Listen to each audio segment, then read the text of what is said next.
Chapter 126. What you trampled on / the path you have tread, 14. / translating novice. Yeah. Yuan Li swings the bloodwave fan. But, scatter. The bloodstorm he tries to summon disperses by Co Ran's command. Damn it. Yuan Li clenches his teeth, veins bulging all over his body. And then, Yuan Li emits a bloody radiance. Flash. Dangerous. He's far more sinister than when he was in his old body. A completely different level of threat. I stand next to Co Ran, grasping the colorless glass sword and the formless sword together, and use the first form of severing mountain swordsmanship towards the bloody radiance. Flash. Whoosh. Tingling. After a moment of trembling hands, I glare at Yuan Li. Though greatly weakened under Co Ran's control, he is still a nascent soul cultivator, significantly stronger than his peers. He hasn't reached the late stage of nascent soul. Just like I distributed my power among the cursed dolls, he focused more on the cultivation of the so-called blood body than his own, hence not reaching the late stage of nascent soul. Instead, he created the blood body and added a millennium to his lifespan, which is no loss for him. Truly, the more one uncovers, the more sinister and formidable he becomes. But now, all of his cards are revealed. There is nothing more to worry about. The hidden power that the RTOC clan had mentioned must have been this blood body. Finally, if I just take down this body, it's over. I dash towards Yuan Li with blazing eyes, and Co Ran also forms a spell next to me. I wondered why this desert is so cold. Turns out there's so much energy sleeping beneath this land. At his spell, the base of Yuan Li's black castle beings to boil and bubble. Then, Kia, Quayak.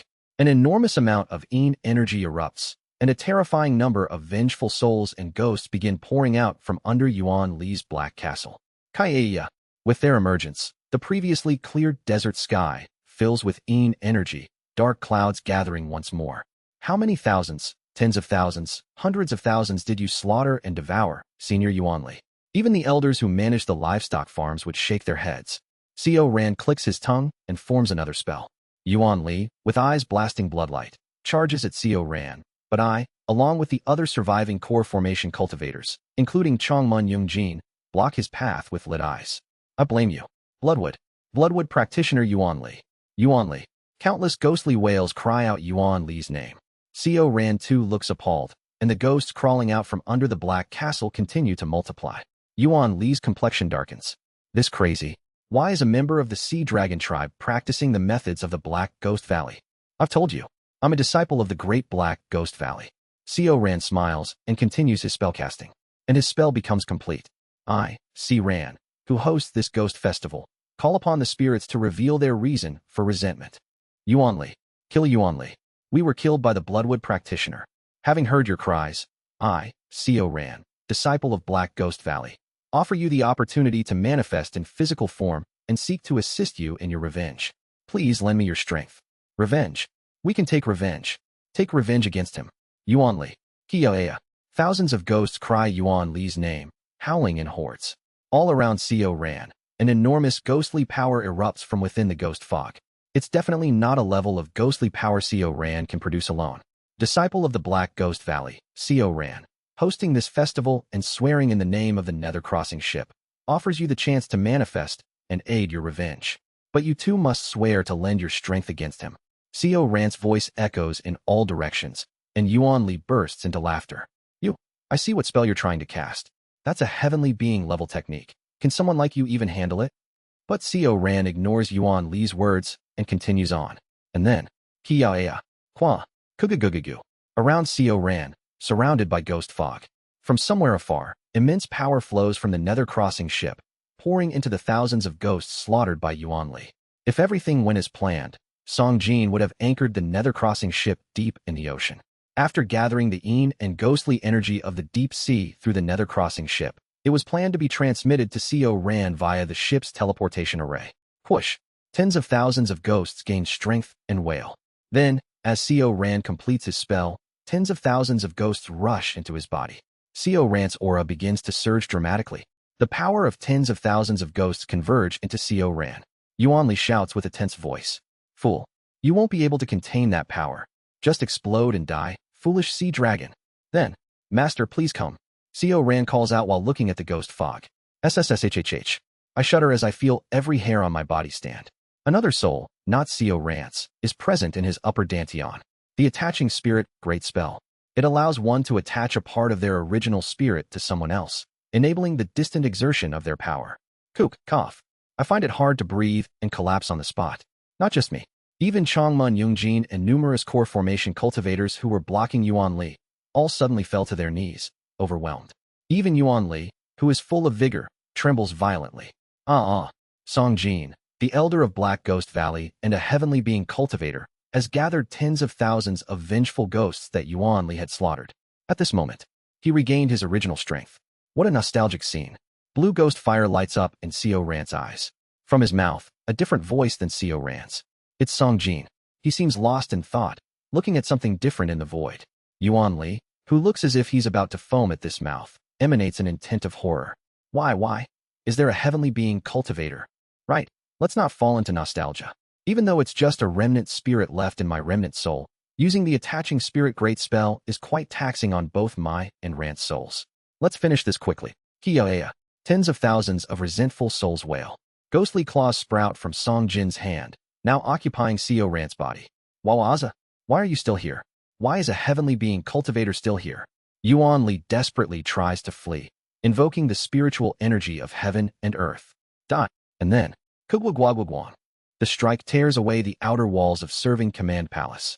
The ancient barrier surrounding Yuan Li's Black Castle, which even the combined efforts of core formation cultivators couldn't budge, is also torn like paper. Kugwagwagwan. A valley forms in the desert. Not a small one created by cultivators, but the desert literally cleaves in half. No other words can describe the scene. Simply put, the desert split in two. That alone is enough.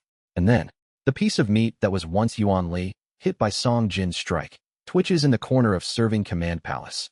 Truly proving his feat of having survived Seo Huiol's 3 ultimate strikes, he's still alive, albeit reduced to a piece of flesh. And then, Kilok, Song Jin, in Seo Rant's body, coughs up black blood. He looks at me. You said you learned a curse method, right? Transfer all the burdens inflicted on my disciple's body and soul to me, the caster of the attaching spirit, great spell. Will you be alright? I'm already a dead body, so why does it matter? Just quickly transfer the burden. Following Song Jin's request, I use the Een Soul Ghost incantation to transfer all burdens on Seo Rant's body and soul to Song Jin as a curse. It's possible because Song Jin himself allows it. This reduces the time I can spend with my disciple by 100 years. Damn it. If Yuan Li wasn't a threat to my disciple, I would never have done this. Surely you won't tell me that you can't finish him off after I've turned him into a piece of meat? I'm leaving now. With those words, Song Jin releases the attaching spirit great spell and disappears from Seo Rant's body. So this is the power of a heavenly being. I laugh hollowly at the traces Song Jin leaves behind. It's my first time witnessing the attack of a heavenly being cultivator up close. The sight of the split desert is chilling. Now he's completely neutralized. Everyone attack. I hold the colorless glass sword and fly toward the meat that was once Yuan Li. The other core formation cultivators, released from Song Jin's pressure, also rush toward the flesh with blazing eyes. That's when it happens. Kagugugu. From the Black Castle, the crimson stream flows again. Again. Changmun Yungjin exclaims in disgust. Everyone, prevent it from reaching Yuan Li. I pour out curses, creating a river of curse spells. The dark river of curses entwines around Yuan Li. I'll corrupt whatever long source true power and everything else. But then, swoosh, the long source true power summoned by Yuan Li. Instead of Yuan Li, it heads towards the formation flags he had stuck in the ceiling of the Serving Command Palace. What? I grit my teeth and raise the colorless glass sword. Everyone stop it. He's trying to summon the Serving Command seal. At that moment, wah! The meat lump that used to be Yuan Li emits an immense bloody radiance, shaking off my curses and soars into the sky. I too will stake my life. Wapa. I instantly realize what he's doing. He's burning his own nascent soul. A gamble that can burn up the nascent soul completely, leading to death, or at least dropping the level of cultivation if it goes wrong. But if the gamble succeeds, he'll obtain the Serving Command seal. I clench my teeth, explode all my energy, and rush after him. Chwarakruk. From the meat lump that is Yuan Li, numerous branches sprout, forming a bloody forest that blocks my path. The remaining core formation cultivators all rush in to break through the forest together. Wawoom. In an instant, I reach Yuan Li. Do you think it'll go as you wish? Out of my way. Chwarakruk. From Yuan Li's body, his nascent soul pops out. A baby with numerous hands, eyes, and mouths. The baby cuts off one of its hands attached to the soul and throws it at me. Even if my cultivation drops, even if my entire plan completely collapses, I cannot retreat from this spot. Boom. The sacrificed arm of the nascent soul explodes massively, engulfing me. Severing mountain swordsmanship, severing mountain. Kugwagwagwa. I pierce through the explosion, chasing after Yuanli. Neglecting defense and focusing solely on breaking through the explosion, the skin on my entire body peels off. But thanks to the life force of a core formation cultivator and the effect of the spirit nectar's enhanced regeneration, my skin quickly heals. Flash. His formation activates. The last floor of Serving Command Palace collapses, and finally, pat it. The Serving Command seal appears in the sky of the Serving Command Palace. Tot. I gulp down as many of the liquors I have remaining in my storage artifact. White red wine, enhancing the connection with my Dharma treasures. Dream Lotus Elixir, increasing the speed of my Dharma treasures. Red Moon Dew, strengthening my power. And then, boom, Yuan Li, in the form of a baby nascent soul, explodes all his hands, eyes, and mouths. Flash. In an instant, Yuan Li gains tremendous power by damaging his nascent soul. After drinking numerous immortal wines and focusing all that power into a single point, I throw the colorless glass sword. My sword and Yuan Li's hand reach the Serving Command seal at the same time. And at that moment, stop. Seo Rant's voice reaches Yuan Li. Yuan Li's body freezes in place. My colorless glass sword deflects the Serving Command seal and hits it far away. This is the end. I charge towards Yuan Li, unfolding the ultimate technique of severing mountain swordsmanship, severing mountain. Pot. At that moment, a bloody light begins to glow. Parararic. The formation flags Yuan Li had infused with long source true power. Destroying all floors of Serving Command Palace, the flags still floating in the air move, surrounding and holding the far-flung Serving Command seal. Simultaneously, Chwarararic. From one side of the meat lump, tentacle-like tendrils sprout, grabbing the Serving Command seal. I am the master of the Serving Command seal. Rumble. Fortune has tilted in my favor. His cockroach-like persistence finally succeeded in grabbing the Serving Command seal. Chwararic. He regenerates his body. Drip, drip. Yuan Li, as always, still hides his face behind the black mask. However, blood flows from beneath. Clearly not in a good state. But he is laughing. The blood body I have hidden, all my long source true power. I have used them all, even going as far to damage my nascent soul, reducing my cultivation to the early stage. Having gone this far to seize heavenly fate, if I can't defeat you all, call me a damned pig. He's got the Serving Command seal. I still clench my teeth and charge at him. But with something as metaphysical as fate, he can't recover his strength. He's near death and hasn't been able to regain his strength. I'll kill him and snatch the Serving Command seal. At that moment, rumble. Serving Command Palace begins to collapse. After being hit by Song Jin's attack, and even losing the Serving Command seal to Yuan Li, the exterior walls of Serving Command Palace slowly crumble. Those fragments begin to fall precisely towards me. Boom boom. I slash through the debris of the exterior walls. But strangely, no debris falls towards Yuan Li, and he smoothly flies past me. I slash the formless sword at him, but precisely between him and me, the debris of Serving Command Palace falls, and my formless sword misses him. What is this? My eyes widen in confusion. Foolish boy. It seems the heavens are on my side. Seo Ran orders Yuan Li. Kneel. But, Yuan Li, holding the Serving Command seal, just laughs. Oh my. Coincidentally, it seems all the essence blood of the Sea Dragon King in my body evaporated when I was hit by the attack of the Heavenly Being Cultivator. It's truly a coincidence. What? Boom. Yuan Li emits bloodlight. Seo Ran is swept away by the bloodlight straight into the Black Castle. Yuan Li follows Seo Ran out of Serving Command Palace, and strangely, the collapsing Serving Command Palace stops breaking down the moment Yuan Li leaves. Crack. I finally manage to escape the bombardment of debris. What is this? This isn't some striking coincidence. It's as if the entire world is standing on his side. And then, the ghost of Song Jin, watching the situation from my embrace, suddenly starts howling. Damn it, that cockroach-like bastard. Surviving from getting hit by even that and getting his hands on the Serving Command seal. It's Song Jin's voice. He urgently speaks to me. You? Look around.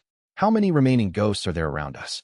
Prompted by Song Jin's voice, I widen my perception and survey the surroundings. But perhaps because everything had been exhausted by Song Jin's strike, there are almost no remaining ghosts or resentful souls. Almost none. Damn it. If there were as many ghosts as before, I could have snatched back the Serving Command seal, and whatever else. Damn it. Damn it. Song Jin curses, and then cuts off the communication. I quickly follow after Seo Ran and Yuan Li into the Black Castle. Just then, Cultivator Seo. Under the debris of Serving Command Palace, I hear the voice of Byok Munsong. Cultivator Byok? He is half buried under the debris. No, the problem isn't that he is half buried. but rather, like Bu Qianghua, his lower body is missing somewhere. Only a quarter of his body remains. Nevertheless, he is still alive due to the tenacious life force of a core formation cultivator. However, his golden core, it's shattered. He is about to die soon. Biak Munsong fumbles his mouth and speaks to me.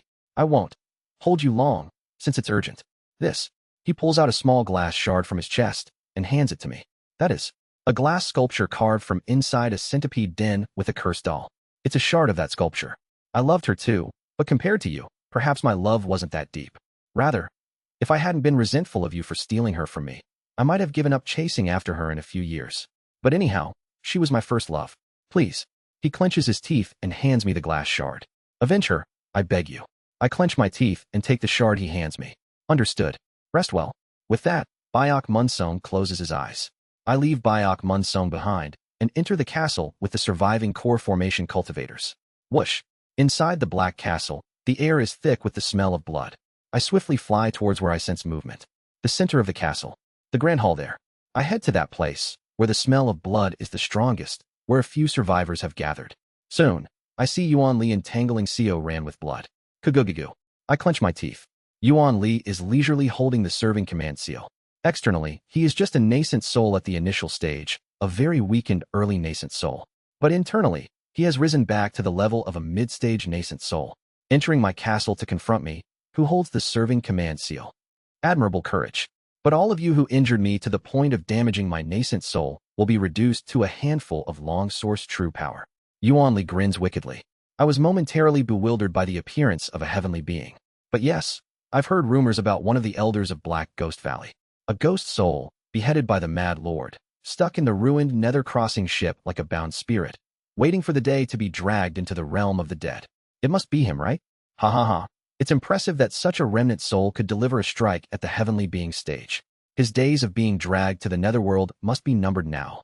Yuan Li smirks sinisterly. Now I have nothing to worry about. All that's left is to kill all of you and heal my injuries. Bloodlight flashes around him. I didn't realize that summoning wind, true blood transformation was a trap left by Xiao Huiol, but now that I do, I just need to extract the practice of summoning wind, true blood transformation from my blood body. I'll deal with all of you with only the blood demon suppressing sea light and blood chain binding forest. Can we win? It's truly despairing. How in the world can we defeat this monster? Even if I risk my life now and unleash foolish old man moves mountains, can I manage to land a strike? Is this life even worth it? That's when, wriggle, wriggle.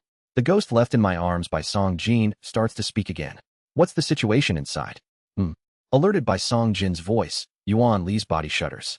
Xiao Ran is captured, and Yuan Li is showing off his mid-nascent soul cultivation while holding the serving command seal. I see. It's going to be a bit noisy, so make sure you protect Xiao Ran well. Just then, boom. With a sound as if the heavens are tearing apart, one side of the Black Castle's wall collapses. A massive shockwave whirls through the hall, and I shield Xiao Ran from the debris and shockwave headed his way. And then, I realize the identity of the surprise. Yuan Li and I both utter its name. Nether Crossing ship. Nether Crossing ship? It's a completely ruined, dark wreck. Song Jin rammed the Nether Crossing ship into Yuan Li's castle for his disciple. Barrier. And then, the debris from the Nether Crossing ship flies and forms some sort of formation around Xiao Ran. Yuan Li, reminded of his dreadful experience at the hands of Song Jin, stands stiffly. Anyone who wants to live, get into the barrier I've set up. I'll let everyone in except that Yuan Li bastard. Kagugagu. Song Jin, gripping the helm of the Nether Crossing ship, burns with ghost fire and speaks. Since my last move used up a lot of the time I can remain in this world, I might as well leave now. Ma master.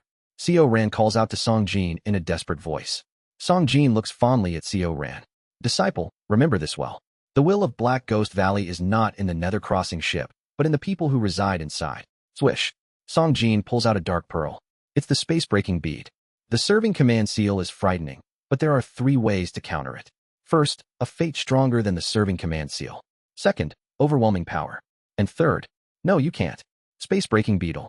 As the descendant of the Sea Dragon King, I command you, do not respond to my master's command. Kugugugugu. The Nether Crossing ship begins to vibrate. History. If it's something with a long history, it can resist fate. Experience the Nether Crossing ship's history of 500,000 years. Whoa. The Nether Crossing ship and the space-breaking bead begin to glow simultaneously. Why aren't you listening to me? Space-breaking bead. Listen to me. Xiao Ran, his eyes rolling in panic, ignores the nether-crossing ship and shouts, "No! Master! Master! Space-breaking bead, active. Nether-crossing ship." In his final moments, Song Jin looks at Seo Ran. Somehow, his eye sockets streaming with ghost fire seem to be smiling. Self-destruct. I hurriedly pull Chongmun Yoongjin and the other cultivators into the barrier Song Jin set up. Yuan Li frantically pounds on the barrier trying to get in, but since Song Jin doesn't allow it, he can only stupidly keep pounding while holding the serving command seal. And then, a dark storm engulfs everything. The storm subsides. Seo Ran, weeping tears of blood, frees himself from Yuan Li's restraint and gazes at the debris before him. The barrier set up by Song Jin barely withstood the storm.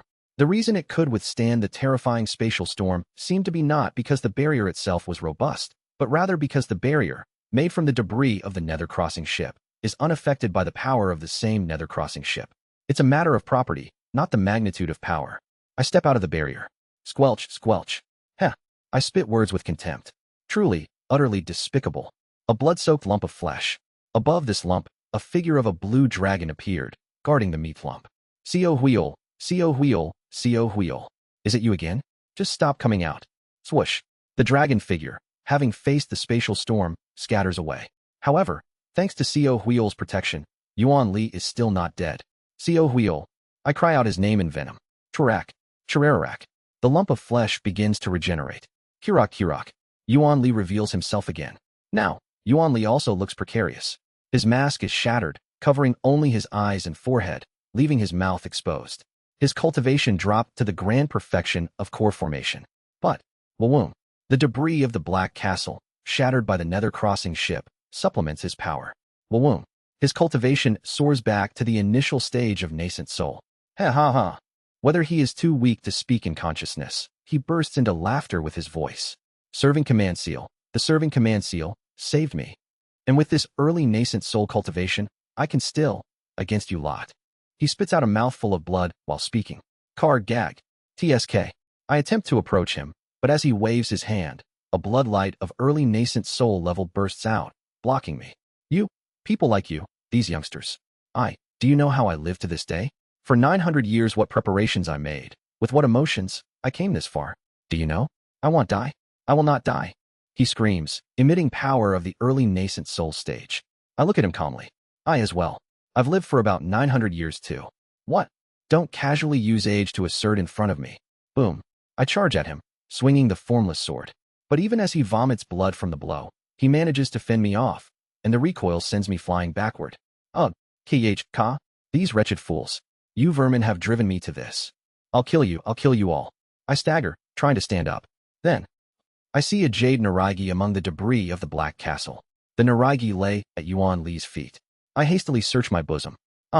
Fortunately, Hyanghua's Naraigi is still in my possession. Then, that one must be the great-grandson of Wu Riang. It's his. His relic must have been rolling around somewhere in Yuan Li's castle after being consumed by Yuan Li.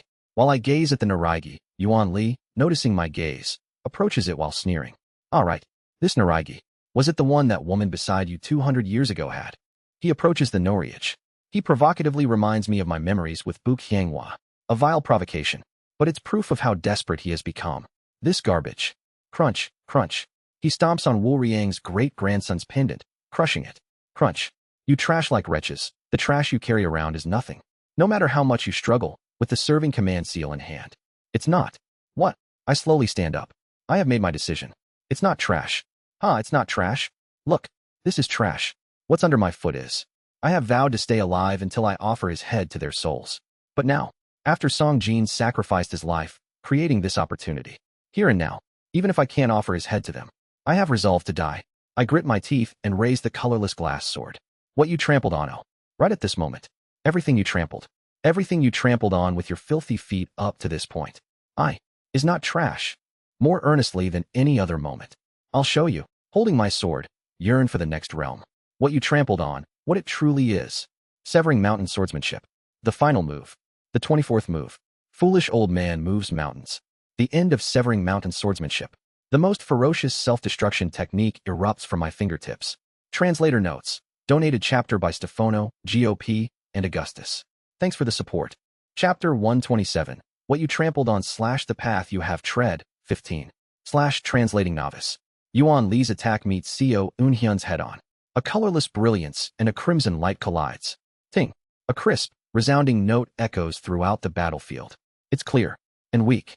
A smirk fills Yuan Li's face. Putting on such a show of might. But is this all you've got? Weak. Not even the level of cultivator. Just a mortal swinging a sword with all his might. Somehow, he managed to block Yuan Li's strike, but it's a close call. That is it. Yuan Li wakes up in realization. It's not just me who's weakened. The small fry opposing him is also significantly drained of strength. If I just take care of these bastards, I'll truly be the victor. He grins broadly. Keep hammering away with that stupid glass sword all you want. I'll shatter it to pieces. Bloodlight streams out as he forms a seal. Kagugugu. Blood clouds swirl around him. Among the blood clouds, blood trees grow, creating a forest of blood. Not only Xiao Unhyun, but also the core formation cultivators trying to help him frown and flee from the bloody forest.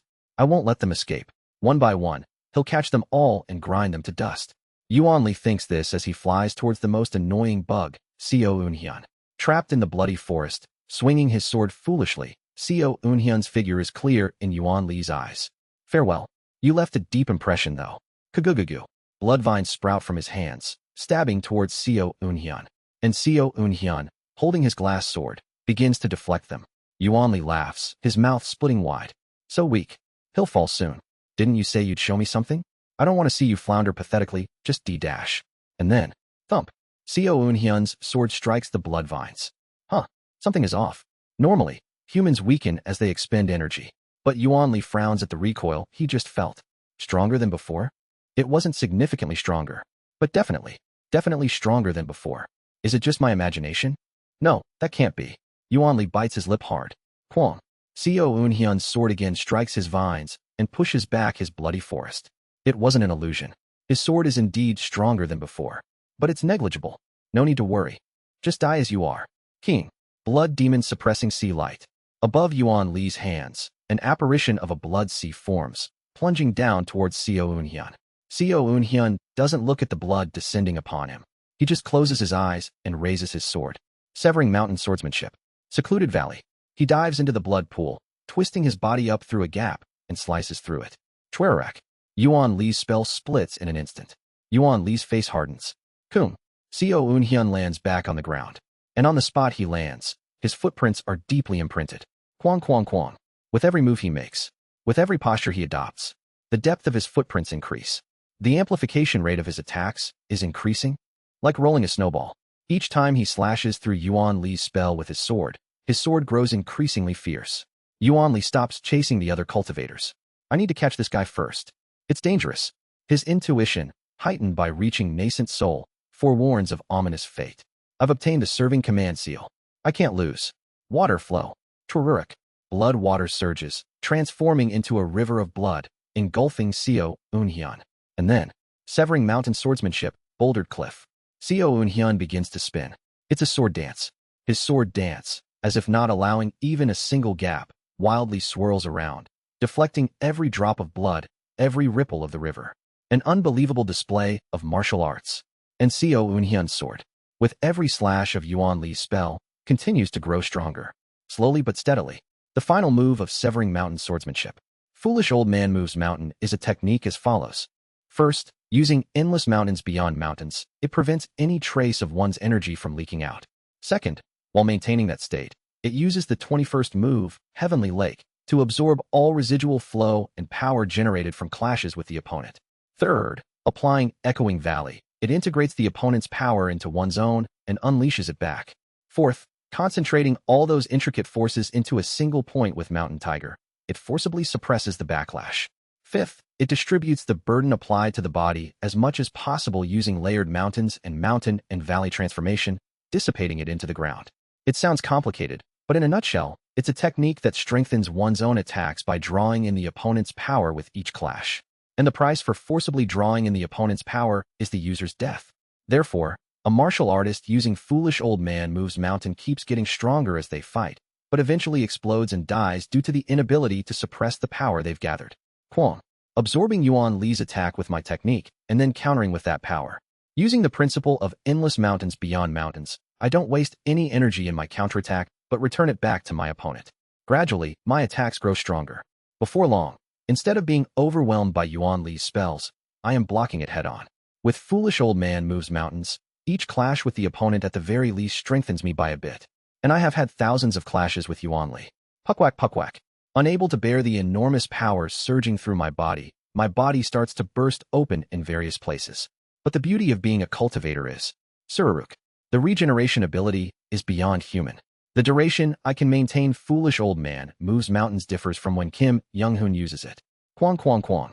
My footprints deepen further. And then, I take a step forward. Rip. My cleave tears through Yuan Li's forest, paving a path. His forest tries to regenerate, but I take another step and swing my sword again. I am no longer just defensively blocking his techniques in one spot. I am clearly advancing towards him. What is this? Yuan Li clenches his teeth and draws his dagger Dharma treasure. RTOC. He brings out his blood-colored spear, and the Ghost King made of blood mist is summoned. Chorak. Cutting his own finger to feed the Ghost King, it blazes red and grows fiercer. It charges at me, spear in hand. Through the forest I have torn apart. I close my eyes. Blood is flowing from my entire body, making it almost impossible to see. Let's return to the basics of when I first learned martial arts. I close my eyes and enter the world of intent. Red and blue lines. Since awakening the domain of consciousness as a cultivator, I didn't pay much attention to it, relying only on the domain. The domain of consciousness is ultimately a more advanced version of the flow of intent. But facing these red and blue threads again, like when I first entered the pinnacle realm, I realized something I haven't before. Were these threads always carrying so much? The lines emanating from the Ghost King glow red. In terms of emotions, it's either anger or killing intent. But within that killing intent, there are countless meanings. From the next move to why such a move is made, what they are thinking at the moment, etc. Through martial arts, I now transparently see the opponent's heart. The Ghost King in front of me is actually Yuan Li's puppet. Therefore, the emotions felt from the Ghost King are Yuan Li's emotions. Fear and anger, shame, humiliation, a bit of anticipation. These are the emotions I sense from Yuan Li. What about my own heart? Suddenly, while clashing with the Ghost King, I become curious about my own emotions, not Yuan Li's. I see. My heart is filled with pain, and the anticipation of death that will come at the end of this pain. That's all. I want to die. I desire death. With each use of the Foolish Old Man moves mountains, it feels like my muscles are tearing apart, not metaphorically, but literally, as blood bursts from various parts of my body with each and every movement. My footprints grow deeper. Yet, in this immense pain, facing death, I am in absolute tranquility. Is this the end of this life? I will die wielding my sword, as I have in so many lives before. As death approaches, the flashbacks of previous lives, which visited me several times before, pass before my eyes. Starting from the very first life, up to the death that happened 10 times. 900 years of life. In that overwhelming life, there was shining love that lasted a mere 10 years. Is the life of a human being so fleeting? What am I really swinging my sword for? Whirl. Suddenly, amidst my suffering and swordplay, upon deeply searching my heart, I stumble upon an area of emptiness, devoid of anything. Emptiness. Completely empty. Why am I still alive? Life is nothing but pain. Isn't that what I realized through Ian's soul ghost incantation? I just want to quickly end this life and move on to the next. Just when I am thinking so. If life is filled with emptiness, are the times we spent together meaningless too? A warm hand seems to rest upon my sword-wielding hand. Scenes flash before my eyes. Days spent with her. Good moments, regretful moments, painful moments. And the scenes don't stop there, but continue. Moments of triumph after establishing the palace of heavenly demons with Kim Young-hoon. Moments of reaching new heights in martial arts. The moment when Kwa gifted me a paper flower while I was teaching my disciples. The moment when I died to save my disciples. The moment I met my master. The moment I bowed 10 times to him and passed. These aren't flashbacks. My flashbacks aren't so radiant. Whenever I'm about to die, only moments of futility flash by. This is, I see. Colorless glass sword, third form. All heaven's real power isn't just about gathering thousands of colorless glass swords to strengthen it. Emotion. The colorless glass sword is a Dharma treasure that heightens human emotions. I had forgotten that Bu Qianghua, while creating the colorless glass sword, researched the circuits of the Mad Lord using human emotions. She had designed this Dharma treasure to harbor human emotions, mimicking the Mad Lord's puppet. Just as human consciousness, including the 7 emotions, is made up of tens, hundreds, and millions of emotions. Each circuit of the colorless glass sword overlaps, creating millions of emotions, which then form another consciousness within the sword. King. I infuse the formless sword. The formless sword is originally a bundle of my consciousness mixed with gang chi. When the artificial consciousness in the colorless glass sword touches mine, it begins to amplify my consciousness. The power of the formless sword grows. But this is the same power I felt when I first activated all heavens. The power I just discovered in the colorless glass sword doesn't end here. Flash. The colorless glass sword begins to shine. The artificial consciousness in the sword stimulates my emotions. Accepting my intense emotions, it starts to imbue them to the formless sword. Yes, the colorless glass sword is transforming my emotions into power. Quang. The Ghost King's spear explodes with a single swing. The Ghost King attached to the spear also explodes and disappears. Yuan Li panics, continually using spells, even harming himself to summon more sinister blood techniques.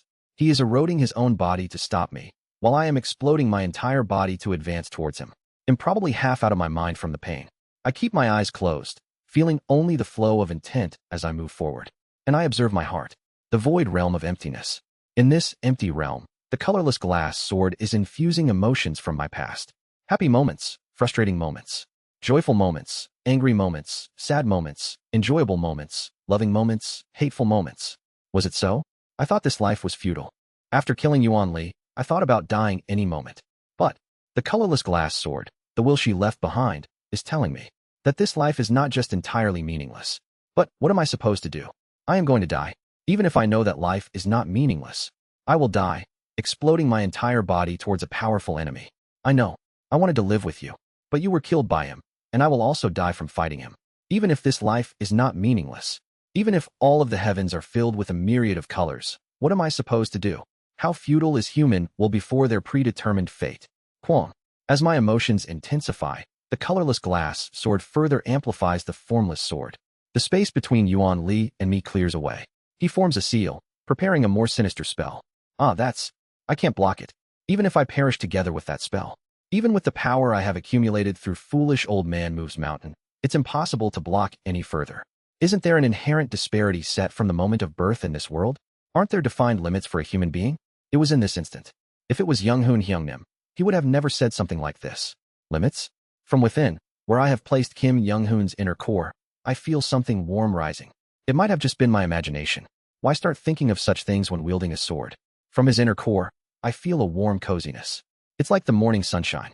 His brilliant golden surpassing radiant saber. Suddenly, I open my eyes. Next to me, Kim Young-hoon is wielding the surpassing radiant saber. It's not real. Just a hallucination, as I'm half out of my mind due to pain. But the hallucination speaks exactly what Kim Young-hoon would have said. Even if there are limits, what can you do? You still have to live. Severing mountain swordsmanship and severing vein saber method. Formless sword and surpassing radiant saber. Unknowingly, I follow Kim Young-hoon's martial arts, mirroring his movements. He too is using foolish old man moves mountains. Kung kung kung. As my footprints deepen, so do his. Our movements overlap. Isn't that what living is all about? Even if there are those better than you, and others even better than them, what else can you do? In this moment, with the task you received, with what you can do, just do to the best of your abilities. What is this conversation? It isn't the hallucination speaking. It's a real conversation. Something I remember hearing at the company. Do you know the reason why martial arts and life are not different? The hallucination smiles at me and speaks. Since you are born into this body, don't think about limits. Beyond the hallucination, I see the image of Kim Young-hoon and myself before crossing into this world. In this moment, with the task you received, with what you can do, short memories of Kim Young-hoon overlap with the voice of the hallucination. Just go forward without distractions. Just do your best. A gentle, yet calloused hand pushes me from behind. Kim Young-hoon, who leads ahead, pulls me forward. Yes, let go of distractions. Even if there are limits called fate from birth, what can be done about it? Right here, right now. Do what can be done to the best of my abilities. Now that I know life isn't meaningless, I won't think about the limits imposed by fate anymore. Just wield the sword. I look at the colorless glass sword in my hand and the formless sword overlapping it. They are my life. Then, I look again at the figure unfolding foolish old man moves mountains beside me. It isn't Kim Young-hoon. It's my face. The hallucination approaches and overlaps with me. I see. All this time, I have been following Kim Young-hoon's footsteps. Everything I see before me. I have been endlessly chasing the footsteps Kim Young-hoon left in the last moments of his life. But what I thought was Kim Young-hoon dancing beside me was myself all along. And Kim Young-hoon's voice is now coming from behind. Look ahead, Seo Eun-hyun. A frail hand, along with a steadfast one, simultaneously pushes my back. Believe in the path you have tread. Only now do I realize why I failed to see the next realm in my past life. It wasn't about the pain Yuanli caused. I was just following Kim Young-hoon. From beyond the path to heavens, our paths have diverged, unbeknownst to me. It's okay not to be as fast. My sword doesn't have to be golden. It doesn't need to split space. So, I realize I stand at the very end of the path tread by Kim Young-hoon. Let's go to the next. Stepping beyond this point, I will be diverging from the path he has walked. Young-hoon Hyungnim, I will step upon the path you have walked. But still, let's go forward. I, moving further from the path tread by Kim Young-hoon, shout from within this realm I step onto. Beyond the path. Sorry, Hyungnim. I will name this realm myself. In honor of the path you tread, and to mark this place where I took my first step, treading heaven. On behalf of Kim Young-hoon's will, I roar vigorously. I wield the colorless glass sword. The blood sea that has enveloped the sky splits in half. Surung. Casting aside all stray thoughts about fate, my heart becomes a void.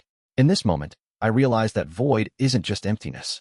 The formless sword, the embodiment of my heart, begins to merge with the void.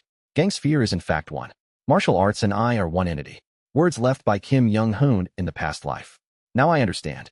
Splitting the gang sphere according to the logic of heaven, earth, and man, realizing they are all me, I merged the gang sphere into the formless sword. But, isn't there one gang sphere left unmerged? Inner core. I thought I was handling 9 gang spheres. But in reality, there is a 10th gang sphere left. The moment I realize the meaning of the emptiness, my inner core that is nestled in the center of my golden core melts, becoming an intangible energy, and merges with the formless sword in my hand. Kim Young-hoon's technique of an external inner core is one of the paths to this realm. The formless sword, fully connected with the inner core within my body, begins from the dantian and pervades my entire being. Yes, throughout the entire body. In every single muscle fiber. In every blood vessel, the formless sword settles. I become the formless sword itself. The same must have been true for Kim Young-hoon. He too, with the surpassing radiant saber rooted throughout his body, must have stepped into the new realm. The moment I melt the 10th gang sphere, the true ability of the formless sword comes into my hands. A small miracle created by the will to walk a different path from Kim Young-hoon. Before I know it, I appear right in front of Yuanli. Now, with the formless sword ingrained in every single blood vessel, my body no longer explodes due to the effects of foolish old man moves mountain. The durability of my physical body has soared to its very limits. In this state, I swing my sword at Yuanli, transcending peaks. A simple horizontal slash. Yuanli deploys a defensive spell. Had it been Kim Young-hoon's surpassing radiant saber in this realm, it would have sliced through the space itself and cut Yuanli. But I am slightly different. Schwung. The formless sword, having reached a new realm, permeates through Yuanli's shield, only cutting his body behind the shield. Yuanli, with a dazed expression, looks at his body. Puckwhack.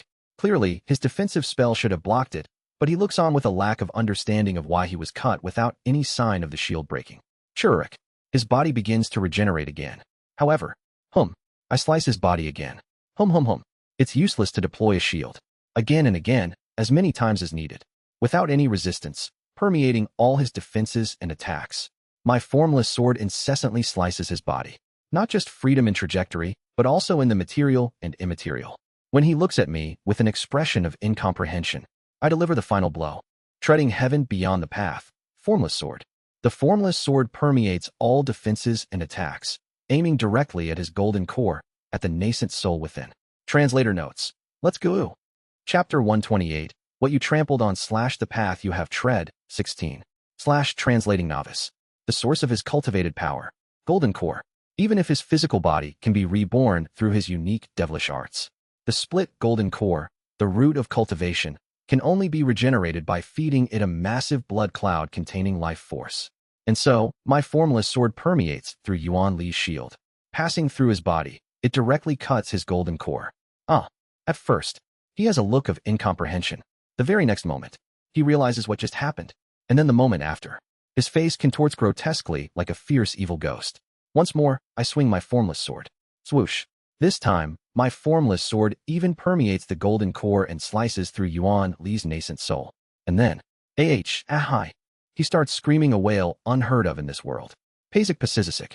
No matter what kind of dharma treasure or technique raises one's realm by a whole level. A cultivator with a damaged nascent soul and a split golden core. Even if they raise their cultivation from chi building great perfection, it's at most the early stage of core formation. When I again cut his meridians, his spiritual power starts to leak. With the golden core broken, even his devilish arts are reaching their limits. His regenerative power weakens. His realm falls once more. Qi Yi, no longer at the early stage of core formation, but at the level of Qi building. Ag, he screams madly. Huff, I take a breath, regulating my breathing. My body should have long died due to the effects of foolish old man moves mountains. But having reached the realm of treading heaven beyond the path, the formless sword, which has become one with my body, is forcibly clinging to a life that should have died. All my meridians are severed, and my golden core is trembling as if it will shatter. The moment I recollect the formless sword flowing through my meridians and return it to consciousness, my body will collapse. I look at Yuanli. Finally, I caught him. Now, he's like a dog on the ground, clutching the serving command seal and sobbing. Why? I am favored by the heavens, why? I approach him with an expressionless face. It can't be. There must be something wrong with the serving command seal. He starts to crawl away from me in terror. But he suddenly realizes that there is nowhere to run. His cultivation has already fallen to Qi building. Even that due to the functionality of his black castle Dharma treasure. If he flees from here, his cultivation will fall even more miserably. Yuanli looks at me. I'll tell you the secret of the castle. Just stop for a moment. I approach him. Wait, don't come closer. If you don't want to know the secret of the castle, how about the blood demon suppressing sea light? I'll even tell you the refinement methods for blood chain restricting forest and bloodwood ghost corpses. Step. That's right. There are still spirit stones and elixirs left in the underground of the castle. I'll give them all to you. Step. Anything you want, just tell me. I'll give you everything. Join hands with me, and let's enjoy a world where heavenly beings have ascended. With every step I take, he takes a step back. I'll reveal the hidden story of the serving command seal. Calm down. Just tell me what you want. What you want. And then, I finally reach him. I kick his leg out from under him. Thud. Quaff. With my kick imbued with the formless sword, both of his legs are cleanly severed. He falls to the ground, screaming. Are you planning on torturing me? He forces a smile and looks up at me. Chwaruk. That cockroach-like regeneration. It hasn't completely disappeared yet, and is slowly regenerating his legs. Huh? It's useless. You see, I won't die just from my body exploding. Didn't I tell you? I survived even after taking CO Wheel's 3 moves. This level of pain is nothing if I just use the sensation blocking technique recorded in Blood Demon Suppressing Sea Light. Wong. I clench the void. In my hand, a translucent red banner appears. 5 elements Blood Curse Banner. A banner of pain, used for placing restrictions or torturing an opponent. Seeing the 5 elements Blood Curse Banner, Yuanli sneers. I don't know how you learned the 5 elements Blood Curse Banner, but you do know, right? I've also mastered the 5 elements Blood Curse Banner. If you're planning to torture me or place restrictions on me with it's not a good idea. I am not affected by the Blood Curse Banners. How about we stop this meaningless conversation and talk about something else? Zwung. The 5 elements Blood Curse Banner in my hand begins to be imbued with the Een Soul Ghost incantation. Tiny curse spells contaminate the 5 elements Blood Curse Banner. After a while, the 5 elements Blood Curse Banner morphs into a flag of utter darkness instead of one dyed in shades of blood. I created an entirely new technique by merging the curse spells from the Een Soul Ghost incantation, which govern pain, with aspects of the spell that control agony within the 5 elements Blood Curse Banner. This is possible because of my extreme proficiency in understanding pain through the Een Soul Ghost incantation. Black Ghost Curse Banner. I named the newly created flag. Looking down at the flustered Yuanli, whose legs have just regenerated, I stabbed the Black Ghost Curse Banner directly into one of his legs. Yuanli can't even scream properly. His face instantly turns as pale as a white snow. His claims about being able to block pain means nothing. The pain inflicted by my curse spell surpasses his understanding. I summon another Black Ghost Curse Banner. The 5 elements Blood Curse Banner doesn't work, but how about this one? You look like you're satisfied. Thud. I plant the Black Ghost Curse Banner into his other leg. Both legs are pinned down by the Black Ghost Curse Banners, immobilizing him. Yuanli falls to the ground, foaming at his mouth, writhing in pain. Don't worry. I'll just plant a few more and then finish you off. Wriggle. Yuanli, with his eyes rolled back and foam bubbling, looks at me. Then, puff. He forms a seal with his hands and explodes his own legs, using the force of the explosion to get away. But he doesn't get far. Just a few steps? It's a ridiculous situation, but I don't feel like laughing. I told you not to worry too much. I'll just plant a few more Black Ghost Curse Banners and won't torture you severely. With an expressionless face, I walk towards him, holding a black flag in one hand. Yuanli, with both legs severed, tries desperately to crawl away from me. It seems his pure spiritual force is almost depleted as his regeneration is slower than before.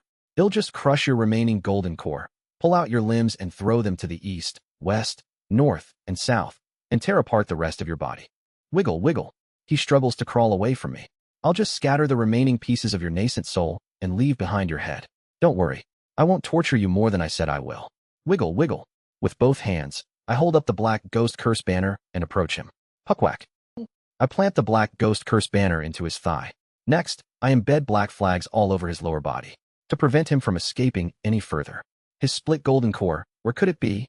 I begin searching for the location of his golden core with the intention to plant the black ghost curse banner. He begs, SP, spare me, please spare me. I'll tell you everything about the Bloodwood method. You can even enslave me. Blood demon suppressing sea light, blood chain binding forest, everything related to the castle, the serving command seal. I'll tell you everything. Even if you torture, please spare me. You just don't kill me. I'll do anything. How about this? He fumbles with his black mask half remaining on his face. His body shape starts to change slightly, and when he takes his hand away from his face, he's transformed into a beautiful woman. Yuan Li's voice becomes frail. This blood body can switch between male and female. I can serve you in either form. Please, just let me serve you. Do as you wish. Please, just spare me. Any kind of beauty is possible. Do you prefer mature ones? Or a bit younger? Please, just let me serve you. I want to live. With an expressionless face, I approach him, grab his hair, and mutter, I'm not interested in beauty birth from shredded human lives. Peel, please. How about this? Wriggle. He starts to change into a familiar face. If you can't forget the woman who was with you then, I can serve you in that face too. I let go of his hair and stood up, and before he completely transforms into her face, I kicked his upper body as is. Puckwhack. His upper body bursts open. Squelch, squelch. He squeezes out his last regenerative power, slowly regenerating his upper body. Looking down at him regenerating his face, I speak disdainfully. Shut your mouth. If you open that disgusting mouth one more time, I'll tear out your jaw. Wriggle, wriggle. Realizing I meant it, he changes his face. A face without eyes, nose, mouth, or ears. A complete no face. That is Yuan Li's true face. Neither male, female, nor even human. Just a filthy devil, the essence of Yuan Li. Don't worry. As I said, I won't torture you. I am. Expressionlessly looking at his faceless face, I continue. I am trying to give you a blessing right now. Puckwhack, puckwhack. I pin down both of his arms with the black ghost curse banner and slowly speak. Being able to conclude life is a great blessing. Right now, I'm about to give you such an overly generous blessing. Allah. He looks to have something to say, but due to my threat of tearing out his jaw, he just rides his face without opening his mouth. You two must have had a hard time getting here. I'll let you forget everything. Let you lay down everything and rest. Thud. It's when I fully embed the last black ghost curse banner into the location of his crumbling dantian. Crack. Only a mouth appears on his no face. Yuan Li screams as if in agony. How is that a blessing? Stop talking nonsense. I want to live. I don't want to die. I don't want to die. Silently, I begin to tear off his limbs one by one. Yet, even as his limbs are being torn off, he screams in a voice filled with terror. Please, just torture me instead. No, please torture me. Spare me. Even if you torture me and violate me, just spare me. Just spare me. Why must I die? Of course, I want to torture you too. But, I look up at the sky expressionlessly and continue. Right now, at this very moment. Even if it's just a second earlier, how many resentful souls yearning for your death might there be the countless ones who died in bitterness because of you. They must be eagerly waiting for you in the netherworld. So, I can't delay any longer. I tear off his arms and throw them to the south and north. I don't want to die? Voila. There's nothing after death, I tell you. It's just the end. Death is a blessing? Then what about everything I've done until now? Weren't those giving blessings to the many? Speak up, you lunatic. If death is a blessing, what kind of curse is life? What kind of dog shit is that? What's the criteria for the blessings and curses you speak of? I tear off his legs and throw them to the east and west. What's the difference between a blessing and a curse? According to you, I've only given blessings. Why am I being punished as if I've been spreading curses everywhere? Don't make me laugh. You just want revenge against me. Chwarak, chwarak, chwarak. I begin to tear his body apart bit by bit. Don't talk lunacy about killing me as an act of mercy. Please, please spare me. No, I'm sorry. As his body gradually vanishes, his fear intensifies. Yuan Li screams even louder. I'm sorry. I'm sorry. I'm sorry. It's all my fault. Please spare me. Please don't do this. Stop, please stop. And finally, Churik. His body is completely torn apart. I'll live. I'll dash. His nearly disintegrated, scattered nascent soul emerges, frantically trying to escape. I reach out my hand. Flash. The formless sword slices Yuan Li's nascent soul directly. Fizz. His nascent soul scatters completely. I pick up Yuan Li's head. Faceless, with only a screaming mouth. I wrap his grotesque and bizarre head in the red cloak he had been wearing. Step, step. Slowly, I walk out, pushing aside the debris. Cultivator CO. Beyond the debris, I see core formation cultivators tending to their wounds. I show them the cloak containing Yuan Li's head. Relief appears in their eyes.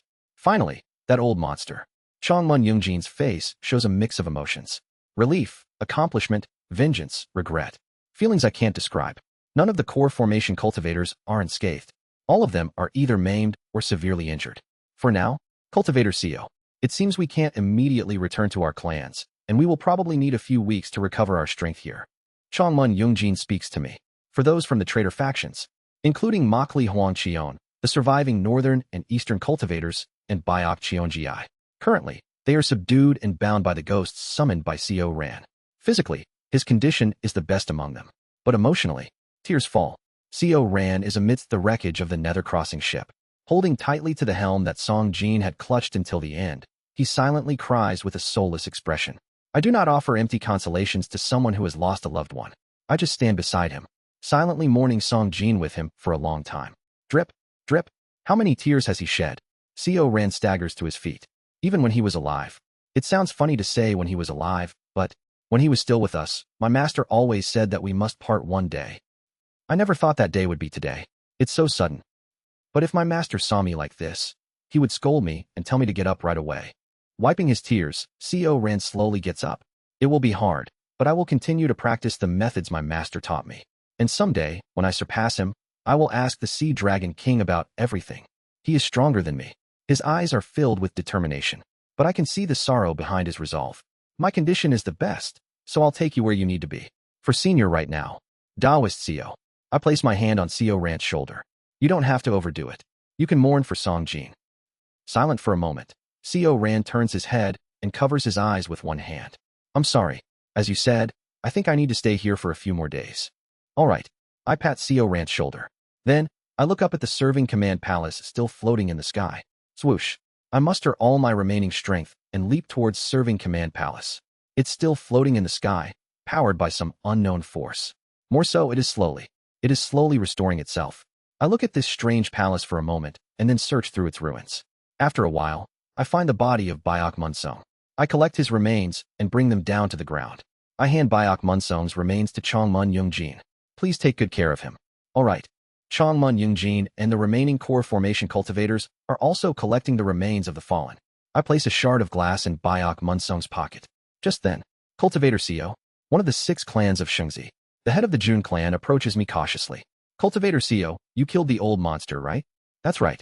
From what we've confirmed while exploring, there are enormous amounts of spiritual medicine, spirit stones, dharma treasures, and wealth accumulated in the underground of the old monster's castle. It seems only right that Cultivator Co, who played the biggest role in hunting the old monster, should have the first choice. I reply expressionlessly. I don't need it. The faces of the core formation cultivators who have gathered around me brighten. Then maybe. The head of the Jun clan asks me tentatively. He points at the torn pieces of Yuan Li's body. Are you not interested in the remains of this nascent soul cultivator? Consuming those remains as an elixir would have tremendous effects, and just researching the body of a nascent soul cultivator could greatly aid in reaching the nascent soul stage.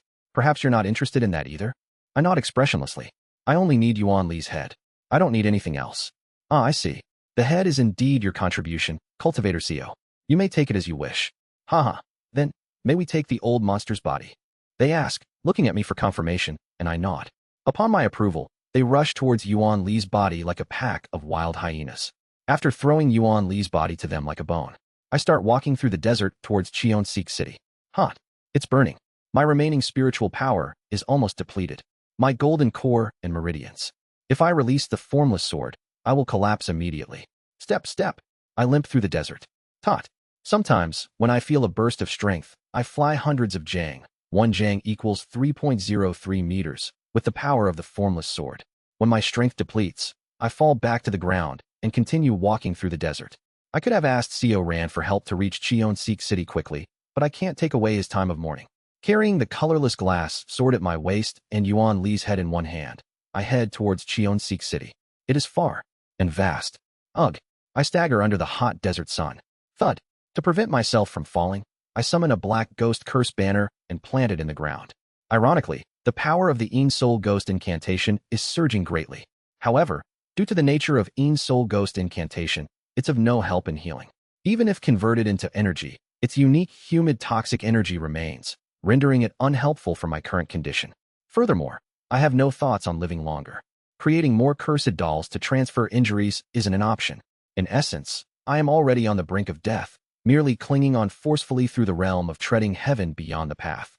Even the core formation's flying escape technique is not an option.